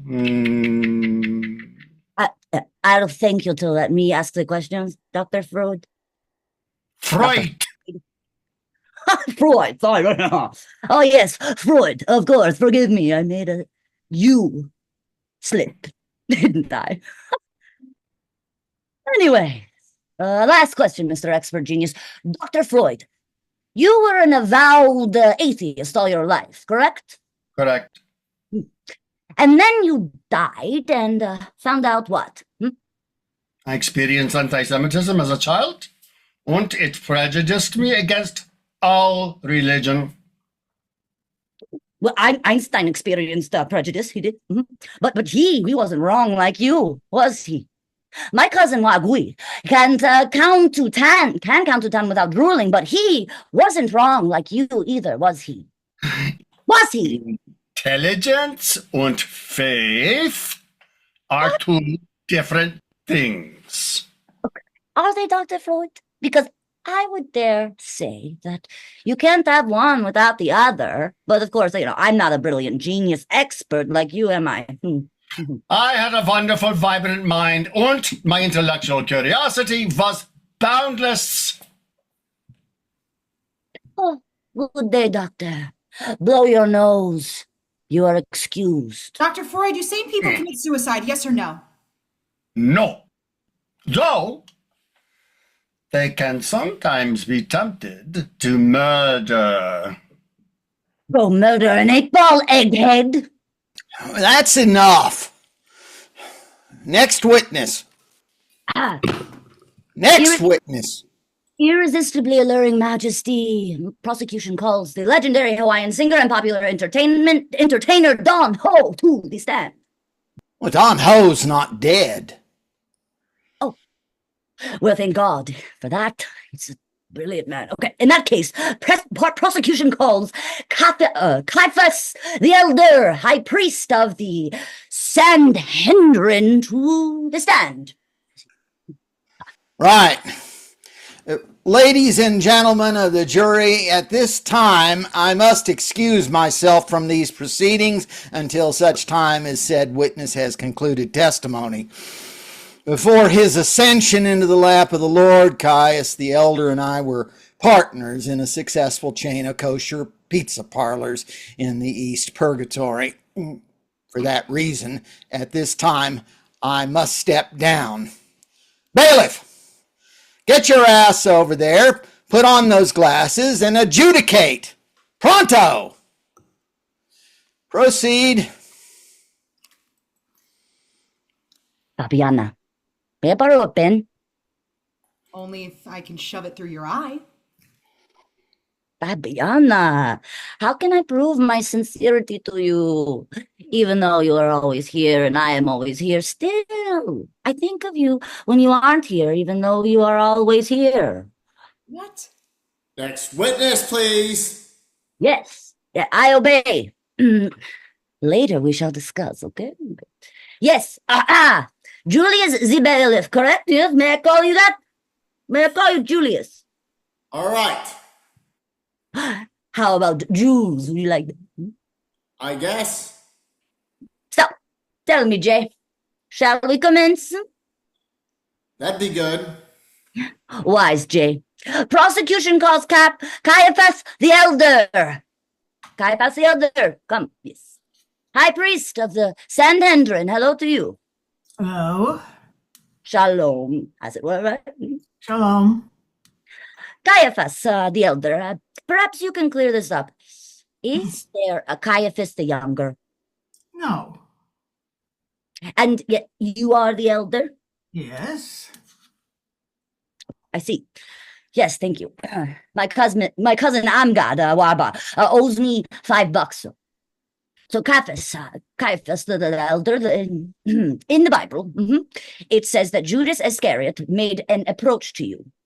A dark, nefarious nefarious approach to offer up the location of Jesus of Nazareth and to, in fact, turn him into you and the authorities, correct? Correct.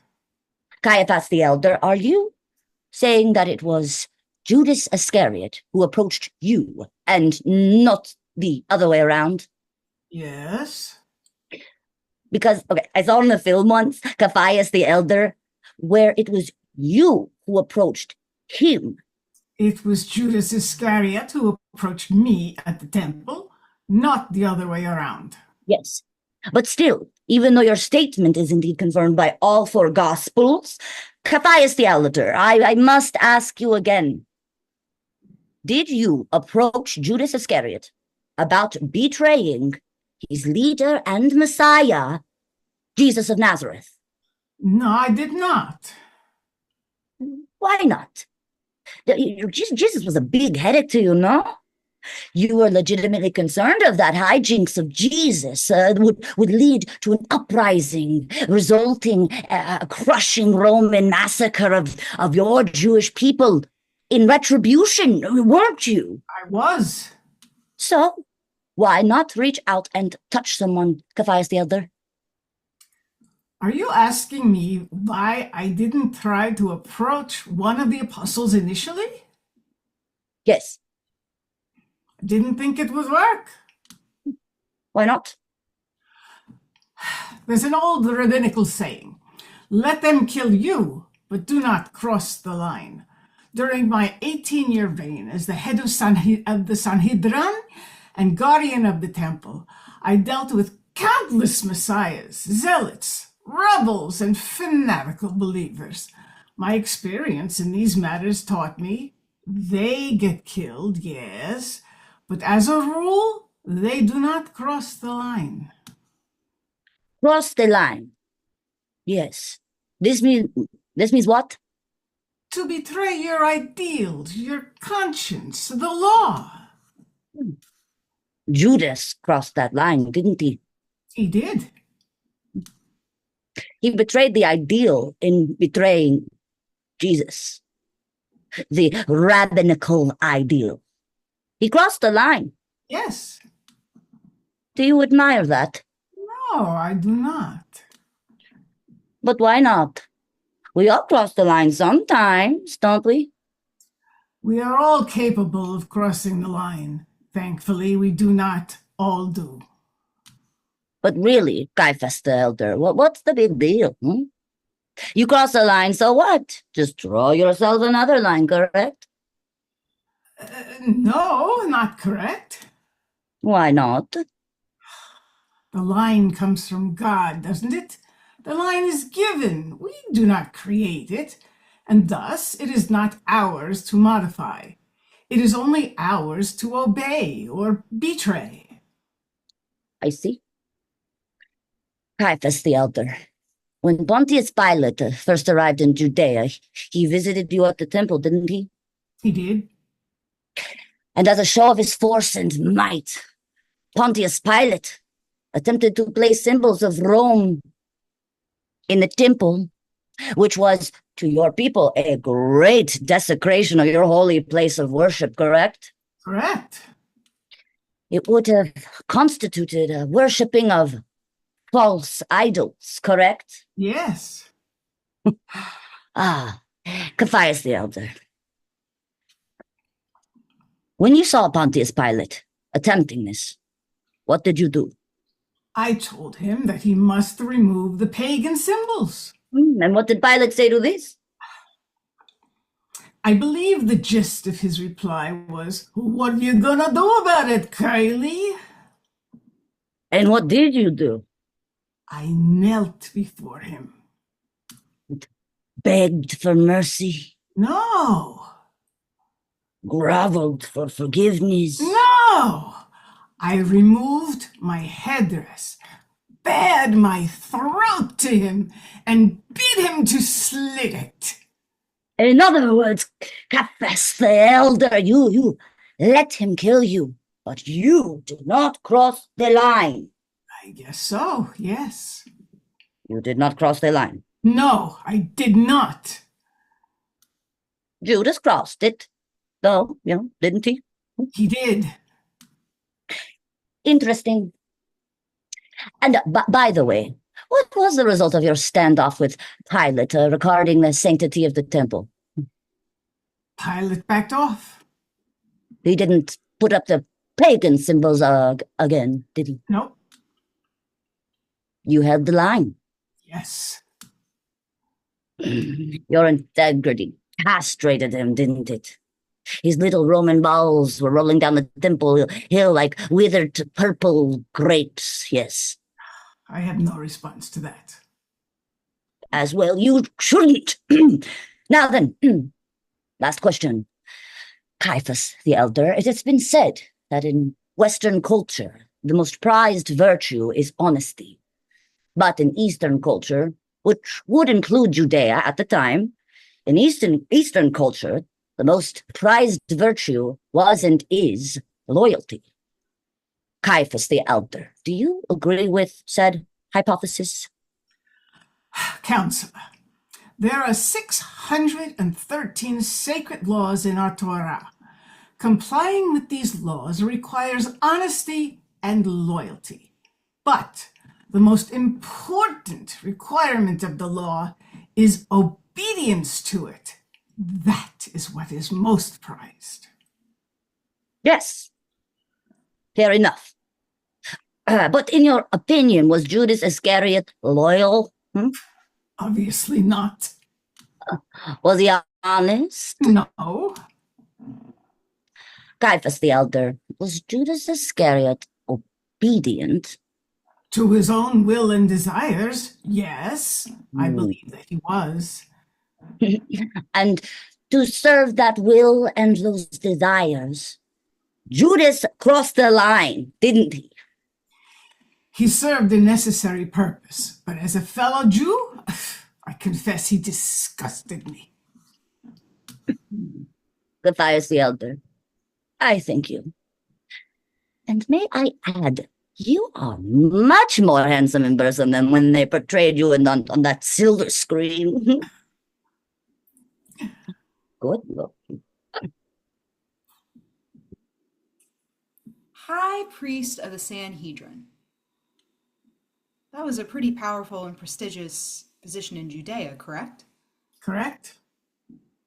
In fact, except for Roman governor and King Herod, the high priest was in actuality the most powerful position in Judea, was it not? Yes. Would you mind looking me in the eye when you respond to a question? My position was very important. As high priest, I maintained the sacred laws, the safety of the populace, and our tradition. Caiaphas? Is there a reason you won't meet my gaze? Or is ignoring women simply another component of the tradition you were charged to maintain? Objection, Julius! The witness is not just a holy man, but a very holy man. Defense counsel is aware that she is a juicy tradition in this dish.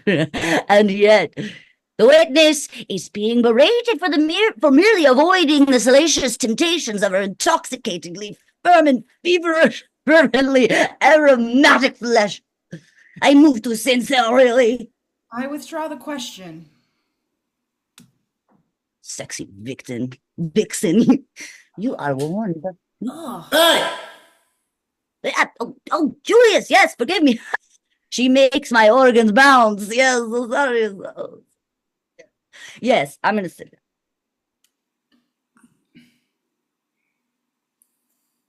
Caiaphas, you stated to the prosecution that Judas Iscariot crossed the line and that he disgusted you, correct? Correct. Well, then maybe you can help me out here because, see, I'm a little confused. Judas Iscariot handed Jesus of Nazareth over to you, correct? Correct. And then you handed Jesus of Nazareth over to Pontius Pilate, correct? I did. So what exactly is the difference between you and Judas Iscariot? Because unless I'm missing something here, I fail to see it. Between me and Judas? Big difference. Caiaphas, you were a rabbi and a Jew. Jesus was a rabbi and a Jew. Is it not crossing the line for one rabbi to hand over another rabbi to be killed by pagans? Jesus was a blaspheming, seditious rabbi, and I did not know for sure that he would be killed. But the penalty for sedition was crucifixion, correct? That was the Roman charge, not mine. Yes.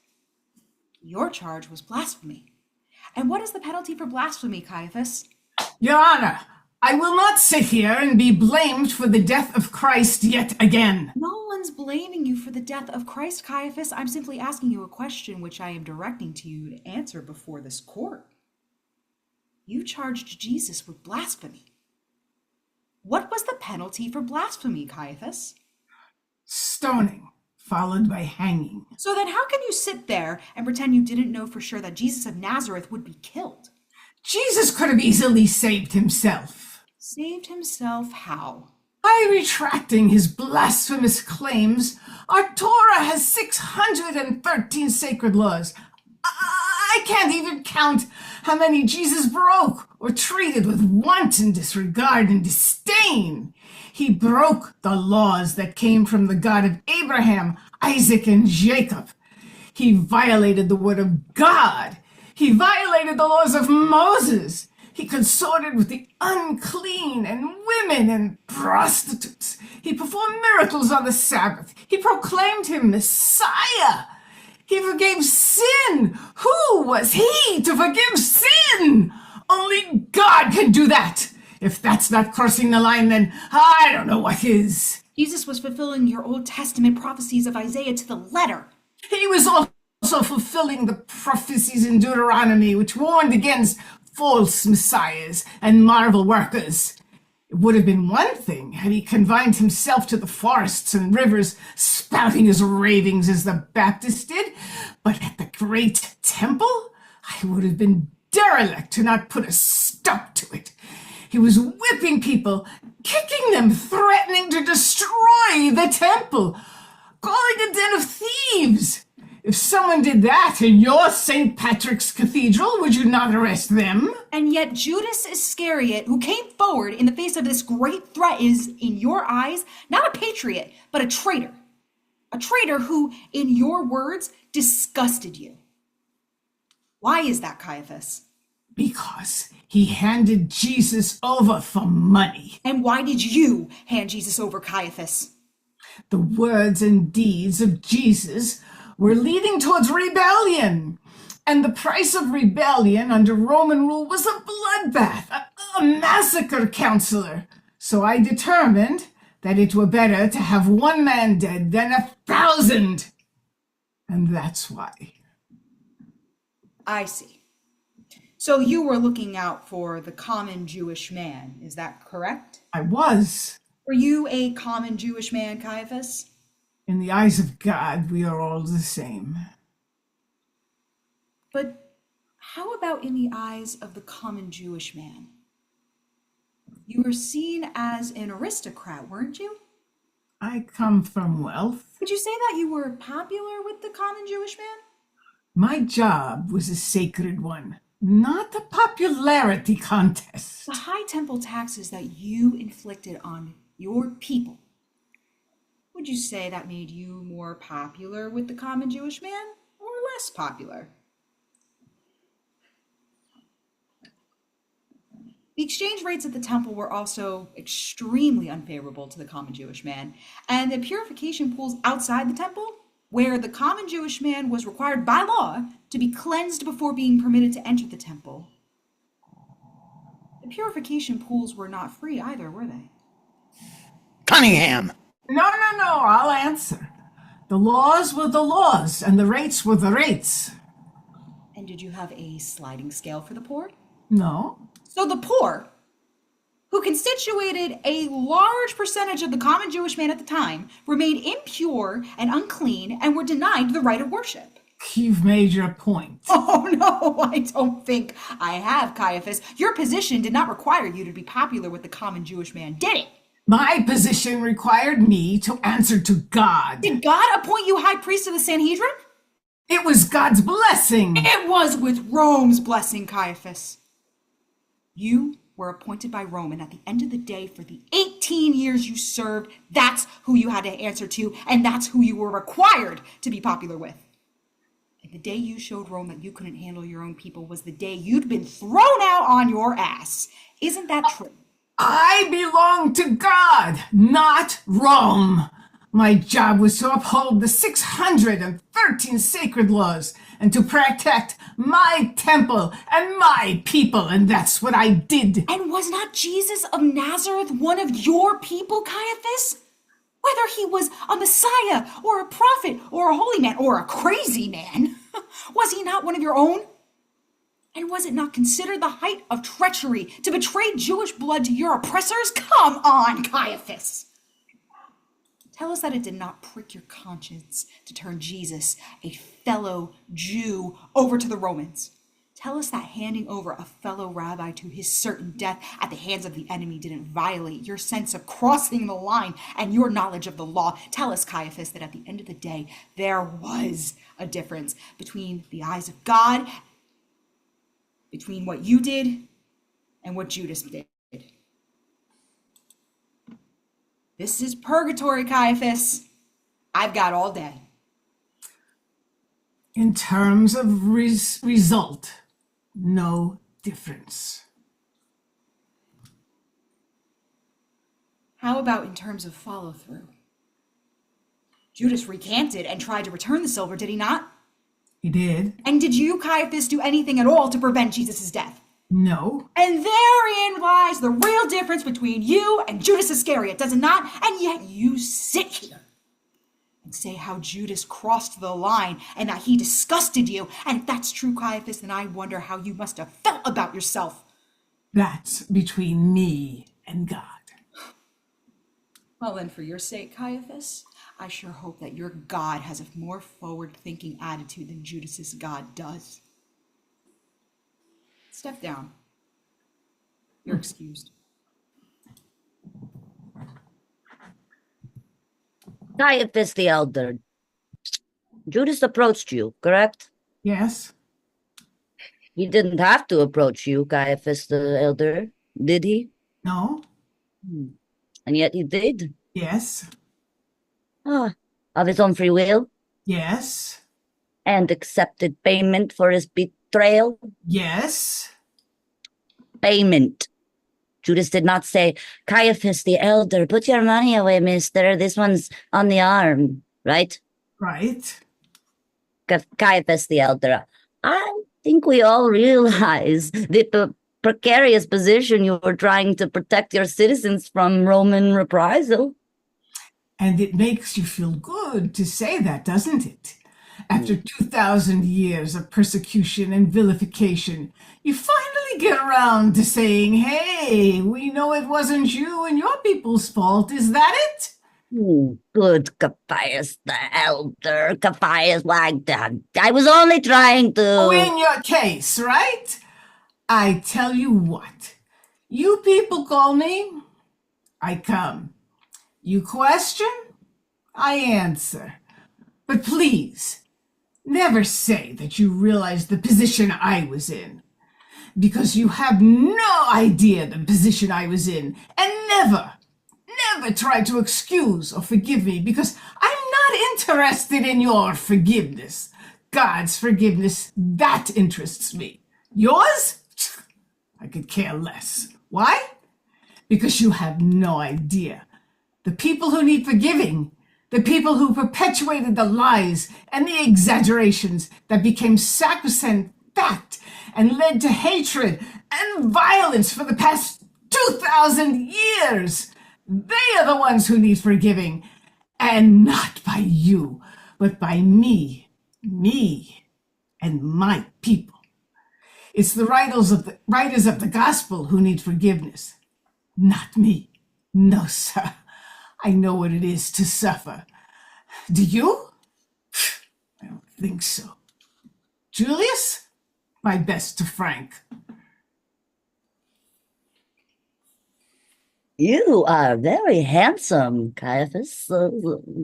If I am, it's because God made me, not because you said so. Good day. My name is Thomas. At the Last Supper, I was the first one to say that I would die for Jesus. And I was also the first one to head for the hills doing 90 when the Romans came and arrested him. And then when Jesus resurrected himself, I was also the guy who said I wouldn't believe he was who he said he was. He was, unless I could see with my own eyes the holes in his hands, personally inspect them and touch them, as if I was some qualified medical examiner, like I was Quincy or something. But the thing of it was, Jesus showed them to me, and not only that, he let me touch them. In a ministry based entirely on the virtues of faith, he gave me proof. I had no faith, and he gave it to me for free. I don't know why I got the benefits of my doubt. And Judas didn't get help with his. And I'm not saying this because I like the guy. Because personally, I thought Judas was a bit of a jerk-off. Actually, fucking dick would be more accurate. Judas was the kind of guy, at least with me, where 1 minute he's your friend, and the next minute he's making fun of you in front of everybody. He used to like to say that the reason Jesus had to do the miracle of the loaves and the fishes was because I ate all the food when no one was looking. Stuff like that. But then other times, he could be real nice. Like, once we were partnered together to go into town to heal people and cast out demons. And well, I had some problems that day. Everyone I tried to heal ended up getting worse. In fact, there's one lady I almost blinded, and another guy started going into convulsions. But Judas fixed it. He healed him. He really did. And that tells me his faith was genuine. When we got back to camp that night, he didn't tell anybody how I messed up. In fact, he said, I did a good job. And I appreciated that. I knew Jesus knew it was bullshit, but I appreciated the gesture. I thought there was a largeness on Judas's part.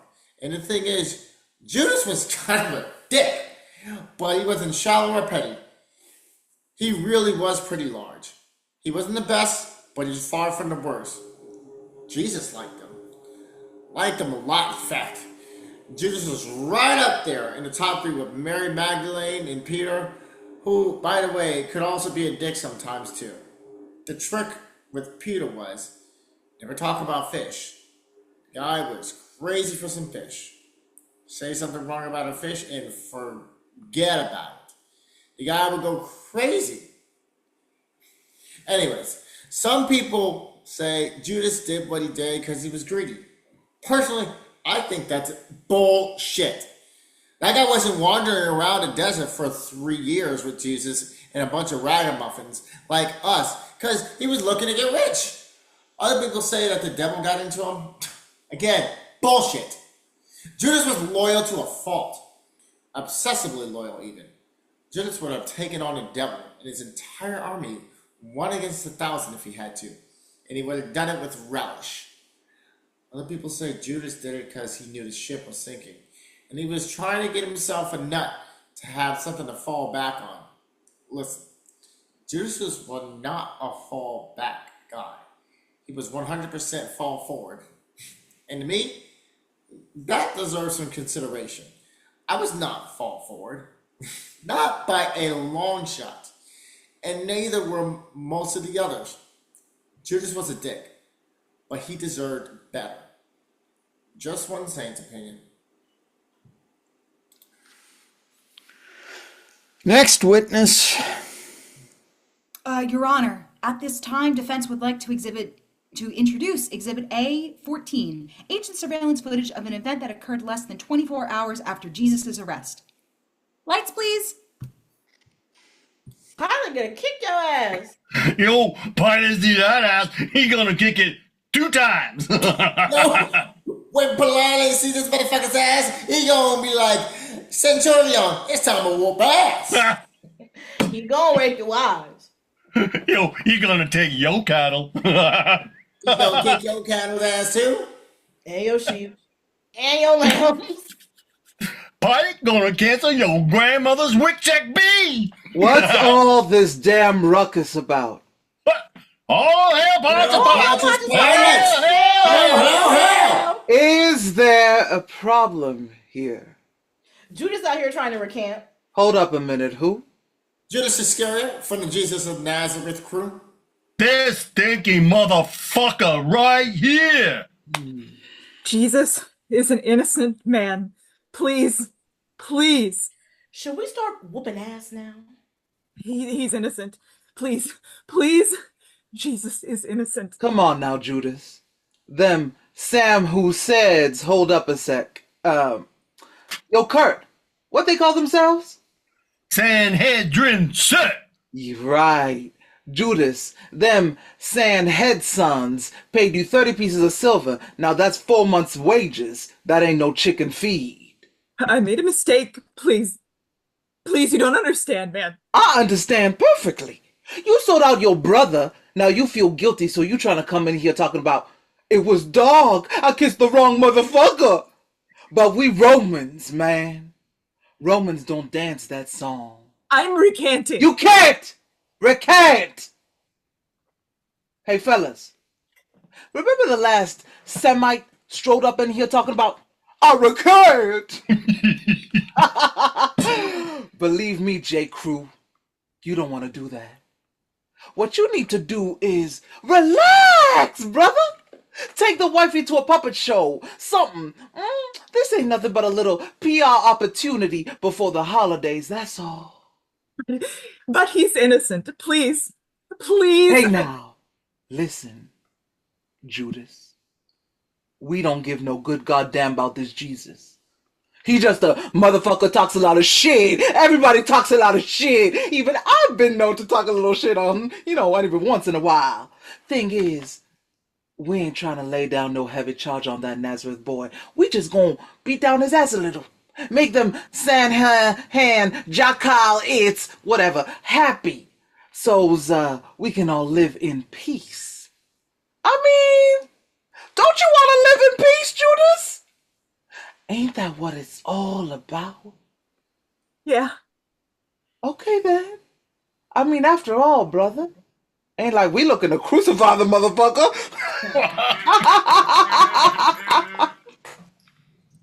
Defense calls Pontius Pilate. I object! On what grounds? On the grounds that it is objectionable. Overruled. But, Your Holiness, really, it is objectionable. I sense it. I just do. Although I cannot put it into words. Overruled. Name? Pontius Pilate. Pontius Pilate. That's right, baby. But are you a licensed pilot? Sit down, Alpha Yumi.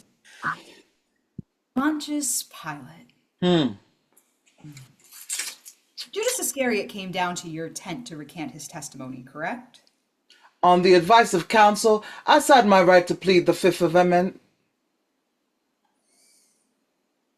You then told Judas Iscariot that Jesus was only going to receive a beatdown, correct? On the advice of counsel, I cite my right to plead the Fifth Amendment. You bear responsibility for the death of Jesus Christ. Not Judas Iscariot, but you. Isn't that correct, Pontius Pilate? On the advice of counsel, blah, blah, blah. Your Honor, I got a 2 p.m. tea time. Can I go now? Oh, this won't take long, Pontius. Judas came to your office and begged you on bended knee to take the money and release Jesus, and you refused him. Judas recanted. He tried to return the money, first to the Sanhedrin, and then to you. Do you deny that? Hey, if I had messed up as bad as that cat had, I would have tried to rebate them ducats too.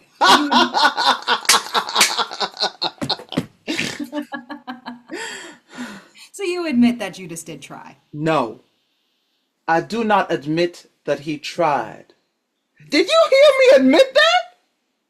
We all know what happened, Pilate.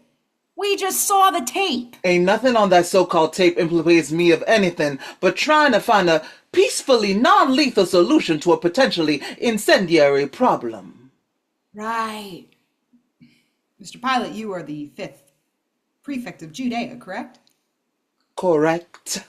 A prefect being what? Governor, also known as procurator.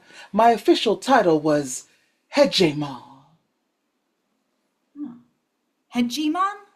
Translated from the Greek, it means excellency. See. And you governed or procurated over Judea from 2026 to 36 AD, correct? Longest 10 years of my life. Why do you say that? You ever been to Judea, Missy? It ain't Paris, France, believe that.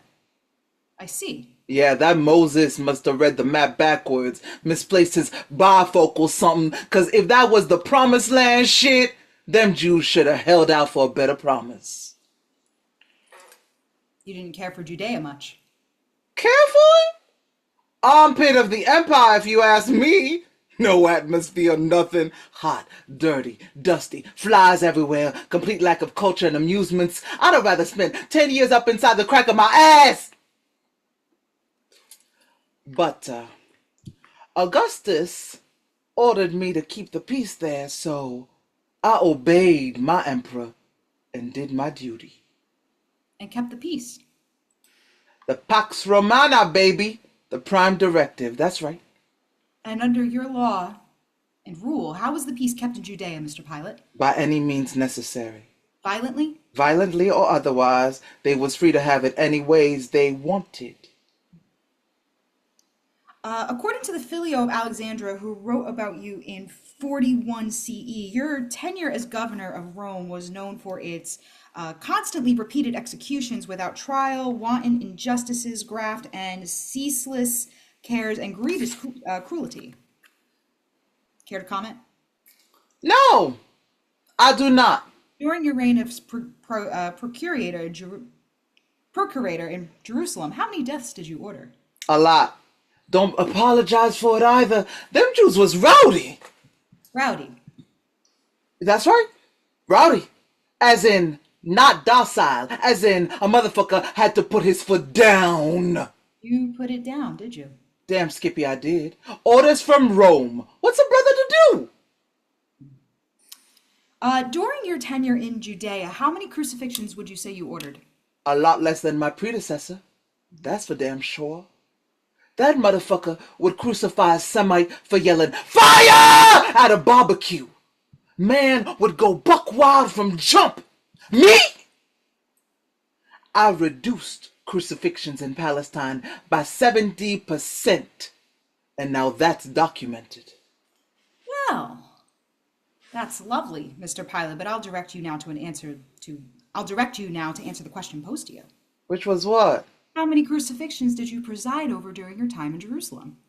I'd say few hundred, give or take. So what? Over 700 crucifixions while you were on assignment in Judea. Does that sound about right? Sound good to me. Sure. And you publicly washed your hands of how many of them, Mr. Pilate? I don't know what you mean by that. I mean, that other than Jesus of Nazareth, out of over 700 crucifixions and countless executions, did you ever, in any other instance, publicly wash your hands in an attempt to abdicate responsibility for your actions, Mr. Pilate? I don't recall. You backpedaled because you knew it was wrong, didn't you? Romans don't have backpedals. You knew Jesus was a holy man or a fool, but whatever he was, you believed him when he said that his kingdom wasn't on earth, didn't you? See now, I don't recall that conversation. You don't recall that conversation. Mm-hmm. You know what, Mr. Pilate? Why don't you just say that again so I can slap a perjury charge on you? You ordered the death of Christ. You and you alone, and then you pawned it off on Jesus' reticence and Judas's impetuousness and the politics of the Sanhedrin and the rowdiness of the Jewish people. Is that not the case, Pontius Pilate? Yes or no? You can go on squawking if you want to. My conscience is clean. What you need to do is take it up with them Jews. Mr. Pilate, were the high priests of Jerusalem authorized to order a death sentence? No, they were not. Was King Herod authorized to issue a death sentence? No, he was not. How about the Jewish people themselves? Were they free to issue death sentences at their whim and fancy? No. One man, Mr. Pilate. In all of Judea, one man alone had the authority to put another man to death. Who was that man, Mr. Pilate? Am I on trial here? Because last time I checked, it was your client, Judas Iscariot, freezing his narrow ass off in the ninth circle of hell, not me. My client recanted with a remorseful heart and was ignored. Then you need to take that up with them Jews, not me. I mean, this ain't some new theory I'm introducing to ya. It's documented. Ain't no Sherlock Holmes, Nancy Drew mystery here, lady. Them Jews were cantankerous, ornery. They worshipped a jealous, angry, and vengeful God. And guess what? Surprise, surprise! They was angry, jealous, and vengeful themselves. I never had a problem in Judea wasn't caused by some rabble-rousing, no-account Jew. Believe me, sister, you need to talk to them, not me. It's always the Jews, Mr. Pilate, isn't it? Well, it sure as shit was in Judea, missy. I'm just telling you that it had nothing to do. You know what I really think, Mr. Pilate? I think this whole story about you hemming and hawing about what to do with Jesus is just a load of made-up crap written by Jewish Christian evangelists seeking to broaden the appeal of the Jesus story to the Roman Empire. There is nothing we know about you, Mr. Pilate, absolutely nothing, that suggests for even a second that you would even have a passing hesitation about putting any Jew to death, let alone a revolutionary figure like Jesus, who was being proclaimed the Messiah, who had entered the city of Jerusalem to crowds of cheering supporters, and who had the very next day incited a riot at the temple. You hated your assignments. You hated Judea. And Mr. Pilate, you hated Jews. Hated them. You hated the Jews because they contested you. You hated them because they fought back. You hated them because they clung to their religious beliefs and were willing to die for them. But most of all, I think you hated them because you knew they were stronger than you. I think it bothered you a great deal.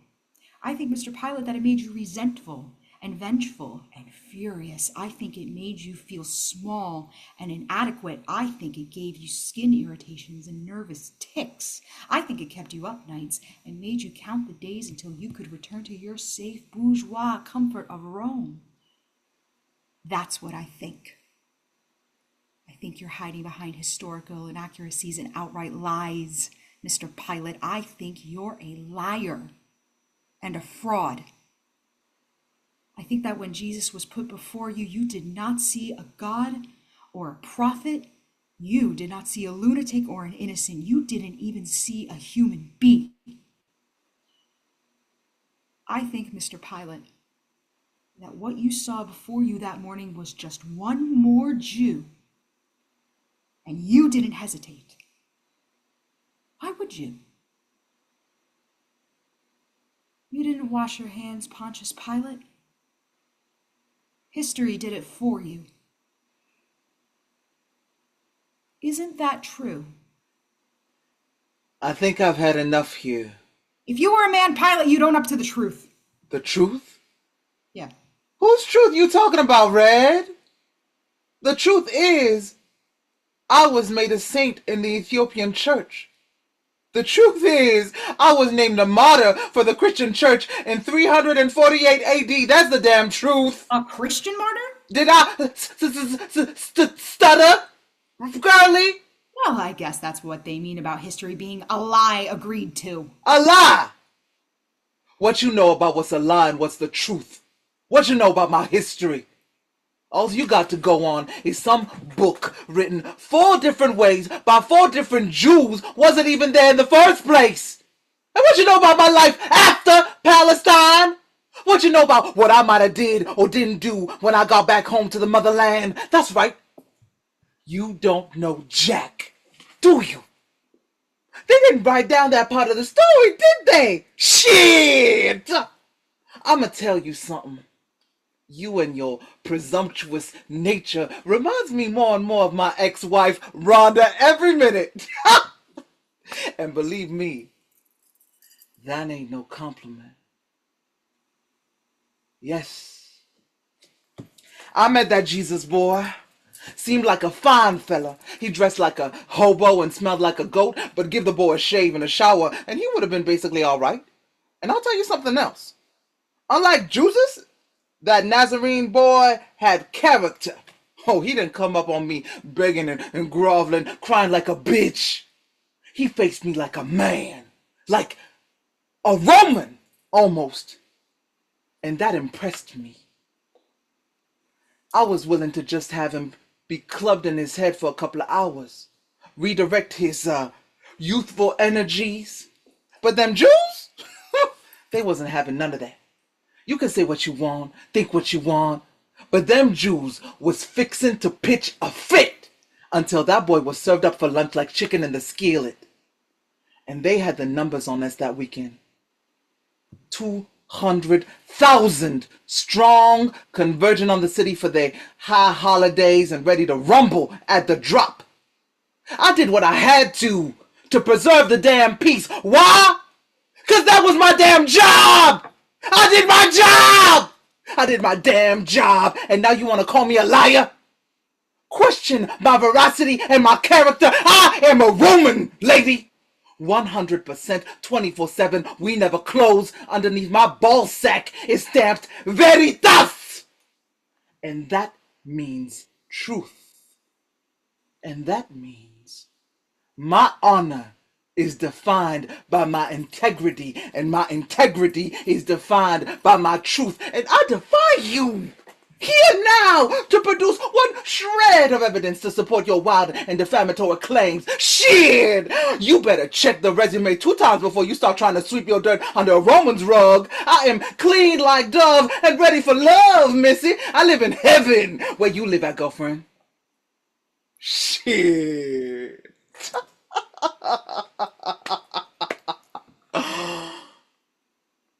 I'll tell you what, though. When you get your head straightened out, give me a call. Give me a call sometime if you want to. I'll take you down to the aqueduct for pizza and a tussle. Show you my tattoos. Any more questions? I think, Mr. Pilot, that you've told us all we need to know. Okay then. I'ma roll out now, boo. Work on my short game. The witness is excused. Hail Caesar, baby! Your Excellency, hold on. Hegemon, just one question, if I may. Ooh, what's that? Yes. I wonder if you would tell the court, Hedge, the following. If indeed Judas Iscariot came to your tent to recant, and I'm not saying he did or he didn't, and by the way, the only gospel that says anything at all about Judas recanting is Matthew. So it's 3 against 1, and the one in question was not only a Greek, but a drunken Greek and a card cheat. But anyway, please, tell us now, if you will please, good Sir Hedge. Oh, when Judas came to your tent, allegedly to recant, if in fact he did, which I am in no way seeking confirmation of your within, but however, if by chance the gin-soaked Greek was miraculously correct and Judas did in fact attempt to recant and return the tarnished silver. Tell us, please. And this is very important. Hedge, did you get a sense of the impression that Judas, that he was recanting out of a genuine remorse and concern for Jesus, or do you think he was seeking to undo the damage of a neck-saving fear of the dire consequences and everlasting repercussions of betraying our rightful and most exalted and just Lord and Savior, Jesus Christ, the divine Son of Man?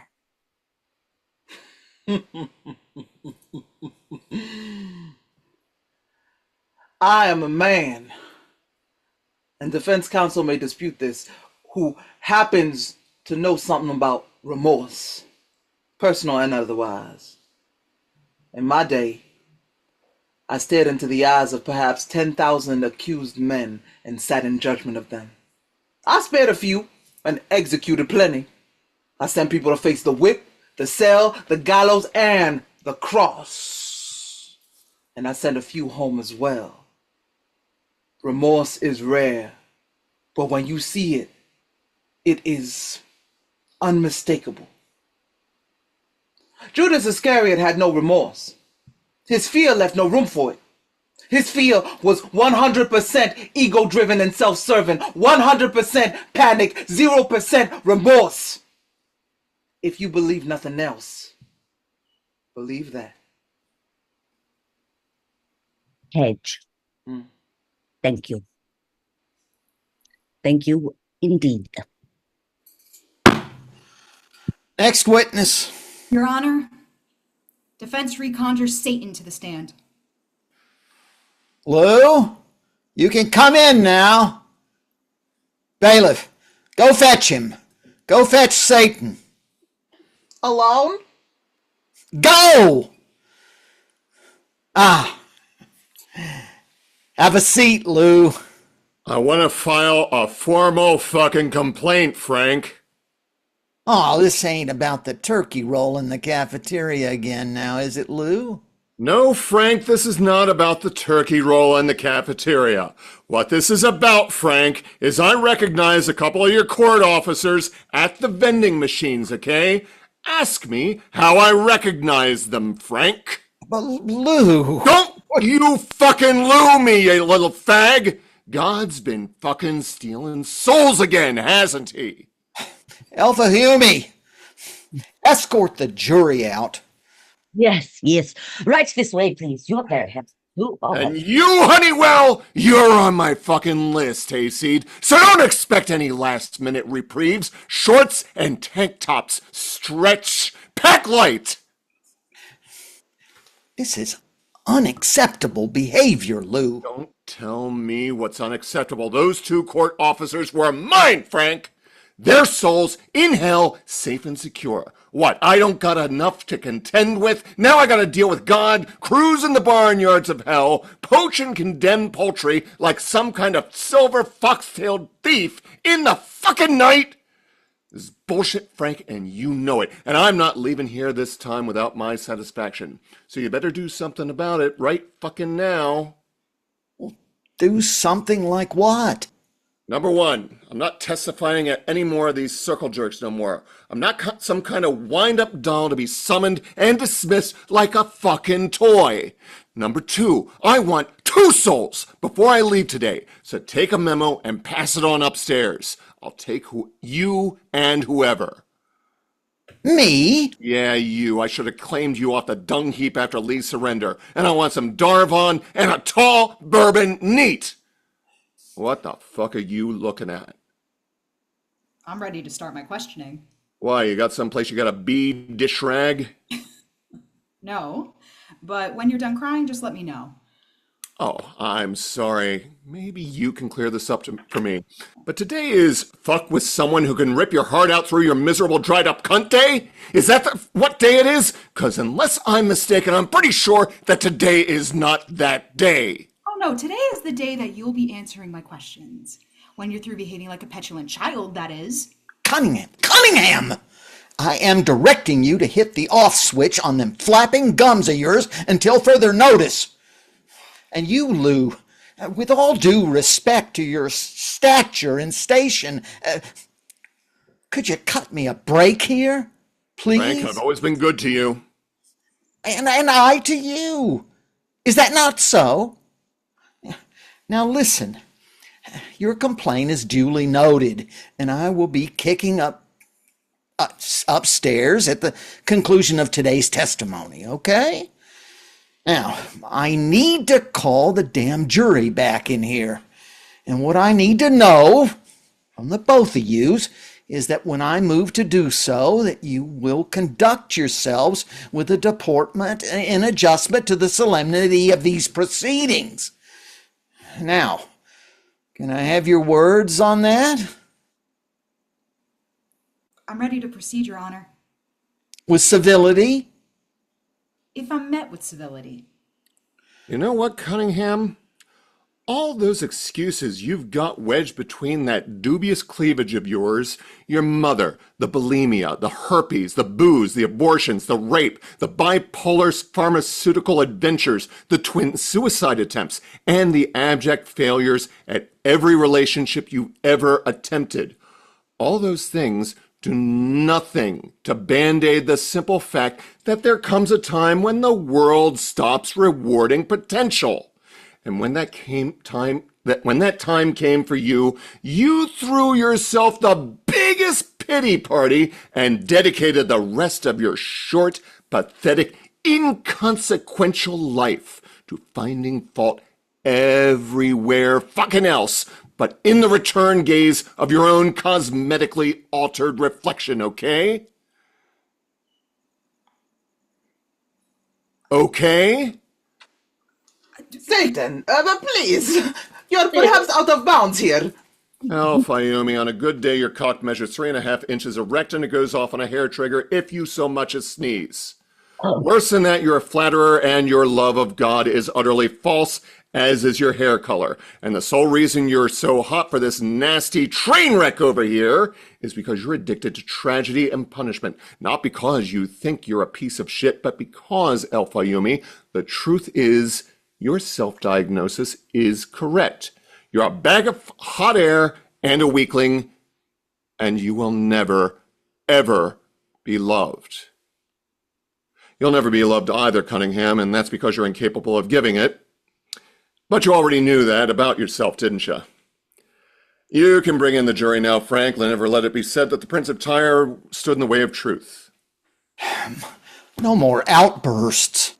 I'm a Buddha, floating on a lily pad. El Fayumi, bring them on in.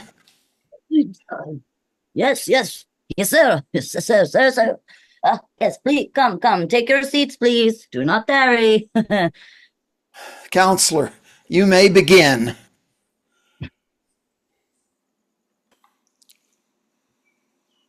Mr. Satan. I apologize for my earlier behavior, Counselor. I had some bad fish at lunch. Mr. Satan, you've had a long-standing feud with God, correct? No, I love God. You love God? Very much. God made me. Okay. So you say that God made you. God did make me. It says so in the Bible. I know about the Bible, Mr. Satan. It also says in the Bible, in Matthew, I believe, in Matthew, it says, a good tree cannot bear bad fruit, correct? Correct. So are you saying that you are good? Or are you saying that God is bad? I would never say that God is bad. So then are you telling this court that you're good? I don't know. Are you good, Counselor? That's not what I asked you. I'm sorry. Just answer the question. I don't believe in good or bad. What I believe in is truth. Oh, fine. So according to Job and Nehemiah, God created you in the first 3 days, true? True. You were an angel. True. You were present when God created earth. True. You were present when God created man and then gave him, not you, dominion over the earth, true? True. And you were, in fact, ordered by God to serve man. True? True. According to Genesis and Ezekiel, you then tempted Eve to eat the apple in order to prove to God that he made an error in giving man dominion over earth. At which point, according to Luke, you then fell from heaven like lightning and became God's adversary. And ever since that day, you have competed for souls with God in order to try to prove the point that man is not worthy to rule over the earth. Isn't that true, Mr. Satan? I don't compete with God. God competes with himself. That's not what I asked you. I'm trying to answer your question. No, you're not trying to answer my question. You're trying to just go off on your own thing. Your Honor, I am trying to form a response here. Let him answer, Cunningham. Your Honor, it just seemed to me that it just... Quiet! Proceed. Thank you. Look, I didn't make you people. God did, okay? But there was a design flaw in the creation. He gave you free will. And to balance that out, you were designed to self-correct, but unlike the free will muscle, the self-correct muscle is not a particular favorite of the Homo sapiens. I would say self-correct falls somewhere between colonoscopy and firing squad on most people's holiday wish lists.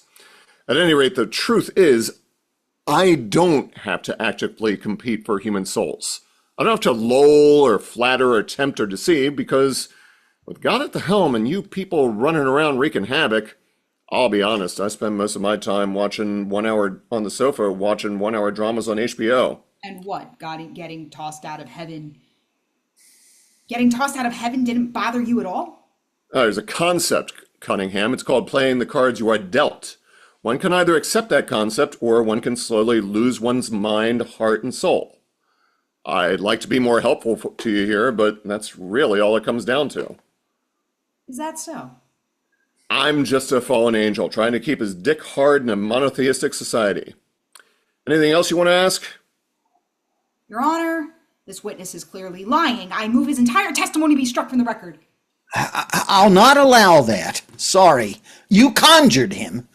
What comes out of his mouth is your responsibility. But he's obviously lying. You ought to expend your consciousness, counselor. Your Honor! Unless you have another question, Cunningham, I suggest you step down. But come on, Your Honor! Forward or back? You've been instructed. Now what'll it be? Ugh. Okay. Why do you love God, Mr. Satan? What's not to love? Specifically, Mr. Satan, what specifically do you love about God? I don't know where to begin. Pick a spot! I love God because he is all-powerful and all-forgiving. I love God because his justice is perfect. I love God because he loves me. God loves you. Very much. Gift basket at Christmas, Hallmark greetings on all the major holidays. Stop it. God loves you, then why did he throw you out of his kingdom? He didn't throw me out. I left. That's not what it says in the Bible. Yeah, they fudged that part, you're right. But that's because you people really only respond to fear and threat. If they told you straight up that there was no lock at the gates of heaven, then you'd have no incentive at all to even try to be halfway decent. In other words, God lied. God didn't write the Bible. You do know that, right? Of course I know that. Then why would you say that God lied? Mr. Satan, does God love Judas Iscariot? Yes or no? God loves everybody. And yet Judas is in hell. So what good is God's love to Judas if my client is allowed to languish in damnation? Your client is free to leave whenever he wants to. In fact, I wish he would. I could use the room. That's not true, and you know it. Look, maybe you should sit down and catch your breath. And the real truth is that God's love for us is conditional. Isn't that right? You failed to meet God's conditions, and he threw you in the trash. Judas failed, and he's in a catatonic stupor. Your client succumbed to despair. Yes! And if human despair is so powerful as to render God powerless over it, then what does that say about God? It says one of two things, Mr. Satan. Either God's not all-powerful and therefore useless, or if God's love is conditional, which renders that false love and unworthy. Which one is it? Cunningham, please don't take this personally, but Your father never really loved you or wanted you, right? And the only reason your mother didn't abort you was because she was afraid of scarring. I think she told you that once, didn't she? Mr. Satan? And just because your parents resented you doesn't mean that God does. Mr. Satan, I asked you a direct question, and I am demanding from you a direct answer. The direct answer is that you are completely wrong. Is God powerless or spiteful? I am ordering you to answer. You are powerless and spiteful, Cunningham, not God. Your Honor, he's not answering. What do you want me to do about Well, it? he's not answering. Open your heart to God, Cunningham. You shut the fuck up, Your Honor. I suggest you step down, Cunningham. But I'm not finished. Then finish. But Your Honor, this isn't fair. It is what it is, Cunningham. No, but Your Honor. Cunningham! Your Honor! What, Cunningham? What? You are a fucking liar. I'm truly sorry that you feel that way.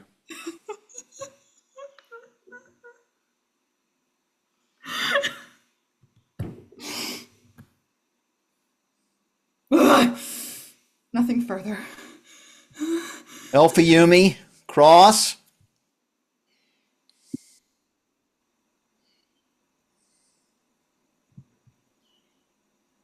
No. No cross. You're excused. Thanks, Frank. Counselors, you availed yourself as expected. And by the way, Alpha-Yumi, you're completely wrong too. I'll be in touch. Next witness.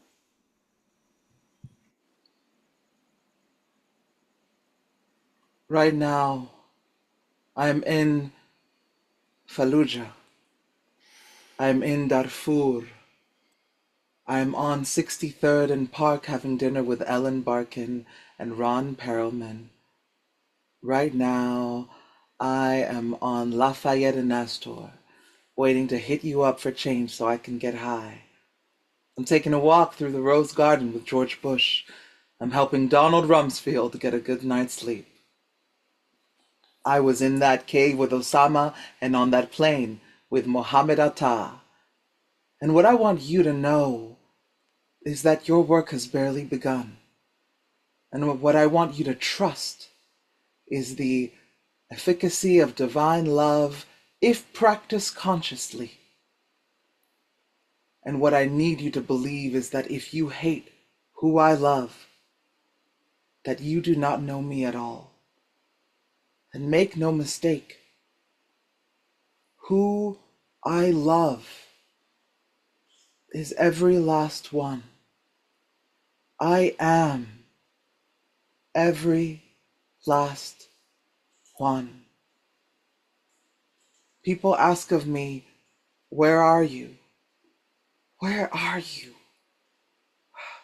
Verily, I ask of you to ask yourself, where are you? Where are you, Judas? Judas? Who's that? Is it ever anybody else, Judas? I miss you. Uh-huh. I miss you, Judas. Don't fucking touch me! Judas. I said, take your fucking hands off me! Take them off! I'm sorry, Just back off my grill, man! Back off! I'm sorry. Back off more! I'm sorry. Judas, if 1,000 strangers spit on me and kick me as they pass, I will smile. But if the brother of my heart gives me only a passing hard look, then Judas, I will not sleep that night, nor sleep at all, till he will let me love him again. Oh, Know what? no more fucking fortune cookies, that's what. You want to say something? I can't stop you. You want to apologize? Fine. Apologize and go. Just For once, speak like a normal fucking person. I'm not a normal fucking person, Judas, and I'm not here to apologize. I am who I am and not what you demand me to be.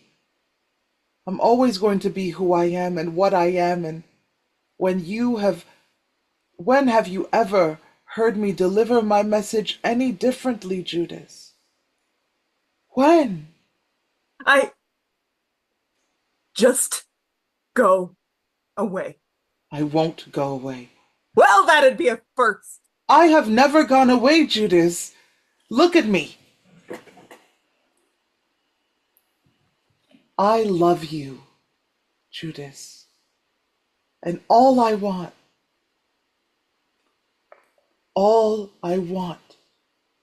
is to be not just near you, but with you. Should have thought of that before. Before what? Just get the fuck out of here, okay? Judas! Don't fucking Judas me. You're not wanted here, okay, Mr. fucking above it all. I'm not above it all. I'm right here in it. Don't you see that? And don't you get that I don't fucking care? You think your suffering is a one-way street? It's not! It's the exact opposite of not! You got a lot of fucking nerve. And you've got no nerve at all! Where's your heart in all this, Judas? You think you were with me for any other reason than that? It was your heart, Judas! You were all heart! You were my heart! Don't you know that? I'll tell you what I know. I watched you trip over your own dusty feet to heal the sick, the blind, the lame, the unclean. Any two-bit stranger stubbed their fucking toe.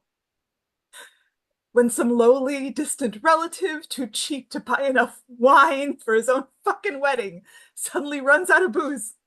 No problem, you just presto changeo. And it was fucking Miller time in old Canaan again, wasn't it, bro? But when I fucking needed you, where the fuck were you, huh? Judas. You forgave Peter and bullshit Thomas. You knocked Paul of Tarsus off a horse. You raised Lazarus from the fucking dead, but me? Me? Your heart. What about me? What about me, Jesus, huh? I made a mistake. And if that was wrong, then you should have told me. And if a broken heart wasn't sufficient reason to hang, then you should have told me that too. Don't you think that if I knew that it would have changed your mind, that I would have?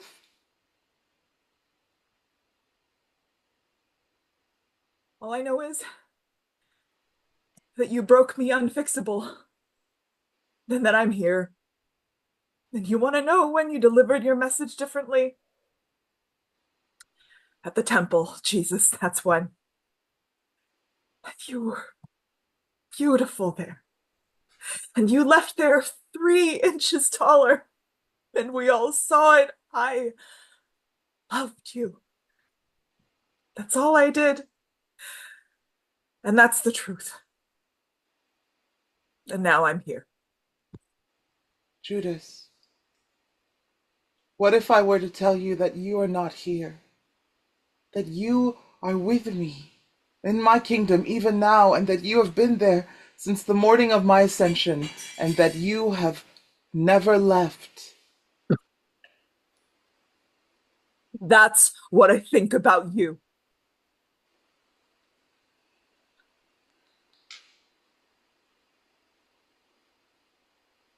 I love you, Judas. I love you. Just stop. Don't you see me here, Judas? I see a lot of things. You see a lot of things? That's right. How about him? How about Satan? Do you see him? Do you know him? Call unto him, touch him. He is not there because he does not exist, Judas.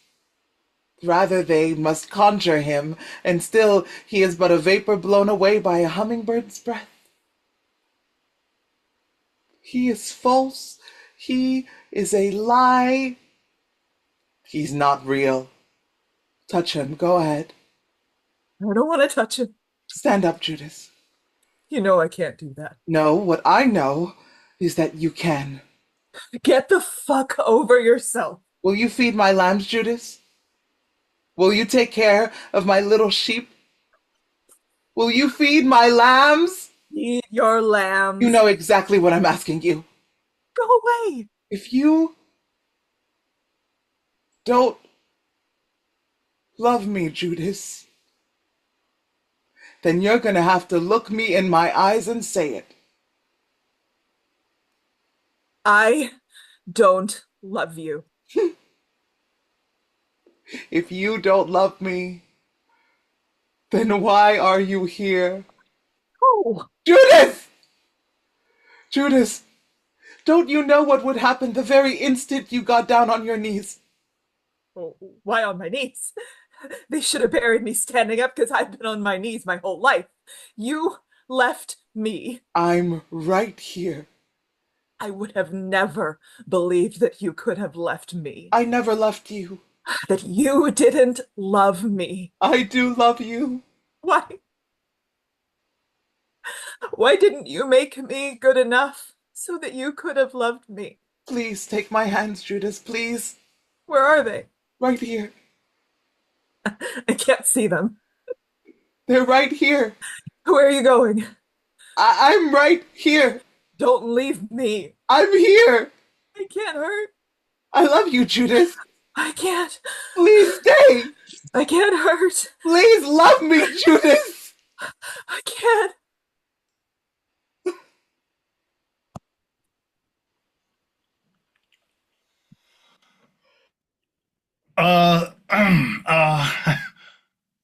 Mr. Iscariot, Mr. Iscariot, I don't know if you can hear me, but I just, look, I just wanted to introduce myself, if I could.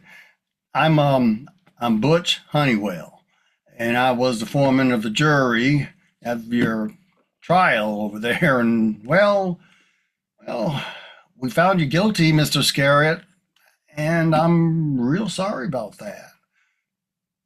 Oh, well, I brought you a 12-pack of beer. No, actually, it's, well, it's a 5-pack now. But anyway, here. Now, I don't know if you drink beer, but it's good stuff. Anyway, I'll just set it down right beside you, right here. Okay, then. So, I think I'm dead, Mr. Iscariot, and I'm a little concerned about that because I don't think my soul's ready for judgment. But nobody else has so far corroborated that I'm dead, so I just don't bring it up. But the fact is that if this is a dream, it's the longest damn dream I've ever endured. And really, I really miss my wife, Mr. Iscariot. Is it okay if I tell you that? Look, I remember I was with these two girls the night that I first seen my wife, Mr. Iscariot. It was a party at Jimmy Rayburn's house because Jimmy's mama worked till midnight, so he had the house all to himself.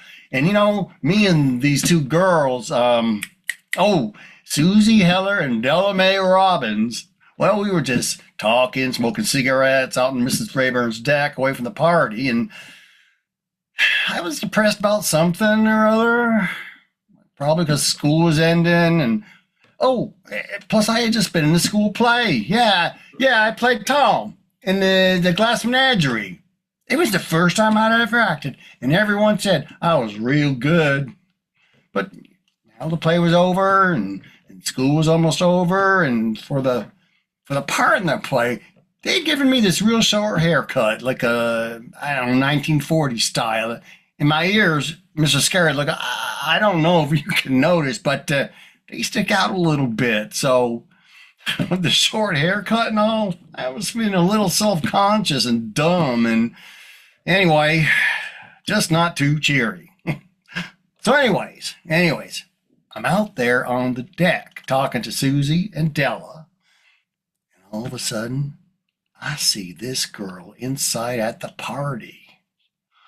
She had, I guess, just arrived, and she had on a red jacket.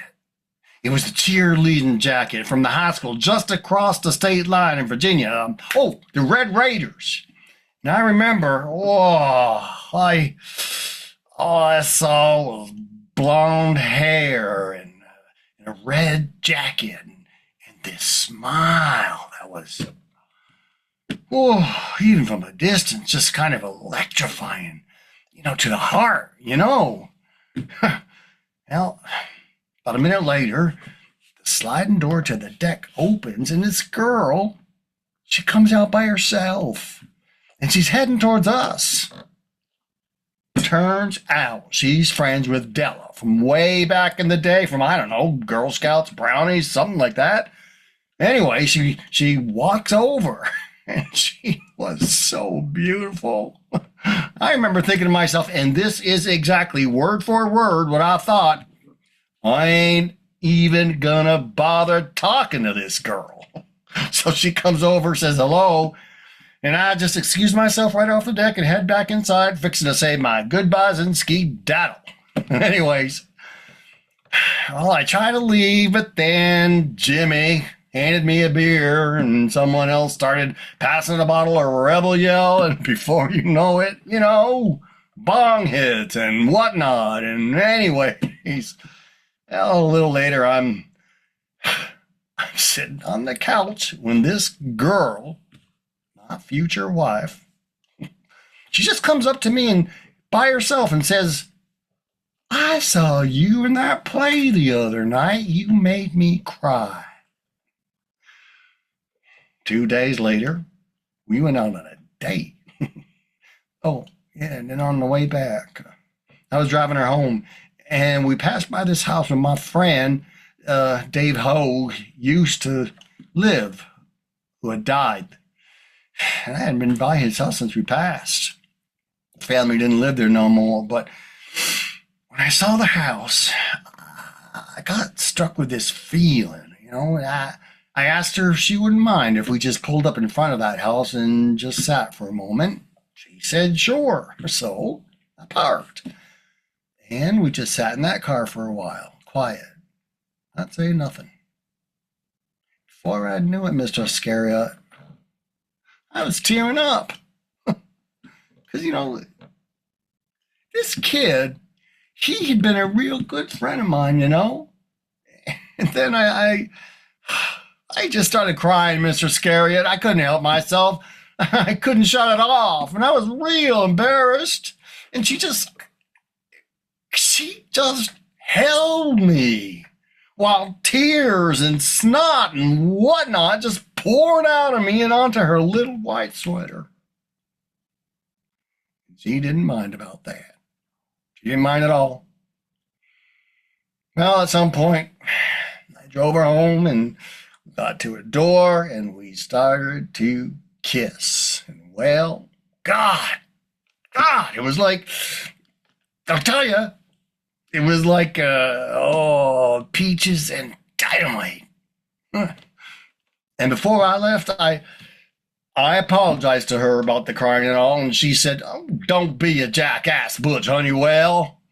I smiled, but then I went on to explain my meaning, which was, if you want a girl to think you're sensitive or something, then maybe taking her to the house of your dead friend or something, to crying all over her pretty white sweater might be a good way to pull it off and make her think you're sensitive and all. But you know what she said, Mr. Iscariot?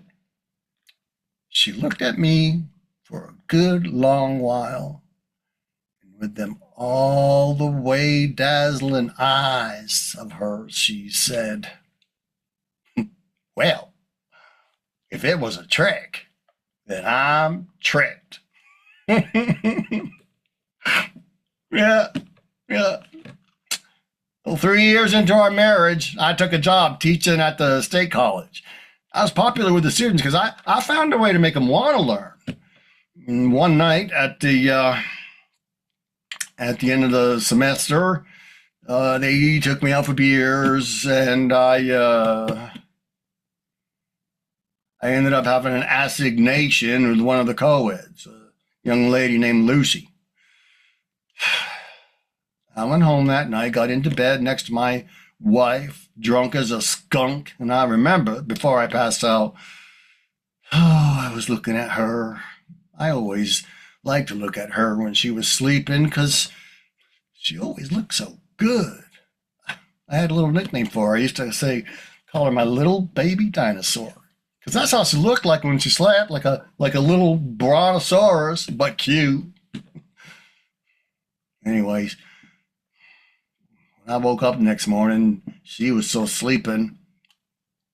What I had done the night before came back to me, and I looked at my wife, and boy, she looked exactly the same as always, but somehow she just wasn't my little baby dinosaur no more, and she woke up. She didn't know nothing about nothing, and everything was exactly the same as if, the night before it never happened, except it wasn't the same, and I knew it. I had no idea why I had done what I had done, but I had done it, and it couldn't be changed.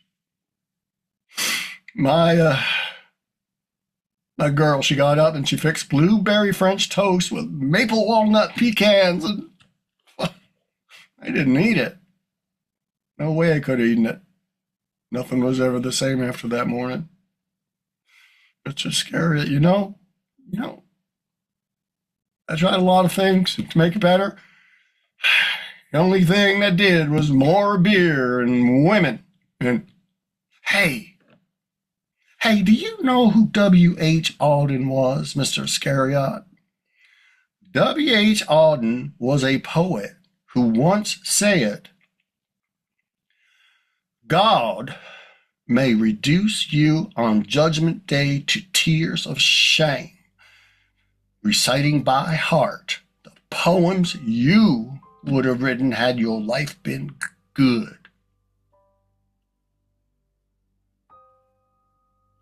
She was my poem, Mr. Iscariot. Her and the kids, but mostly her. You cashed in silver, Mr. Iscariot. Me? I threw away gold. And that's a fact. That's a natural fact.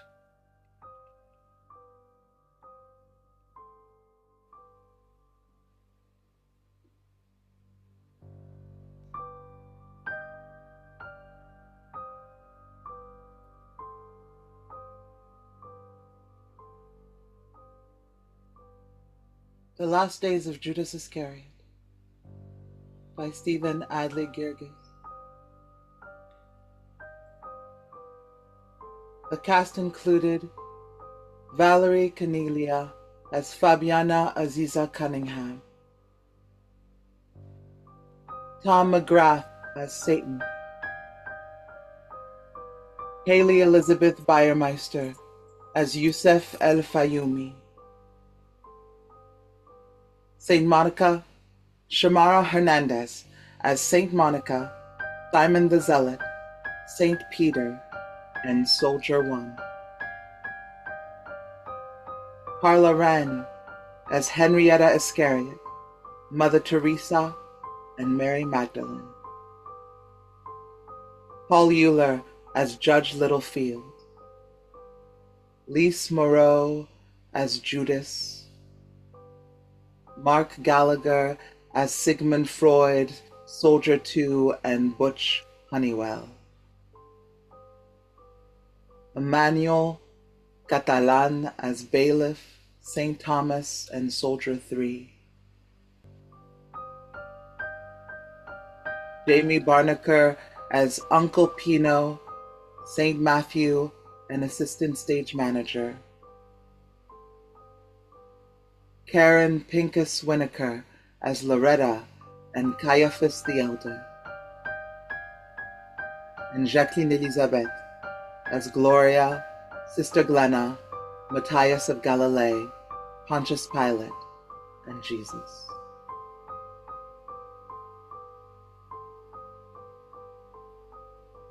This was a Jaillot Théâtre production.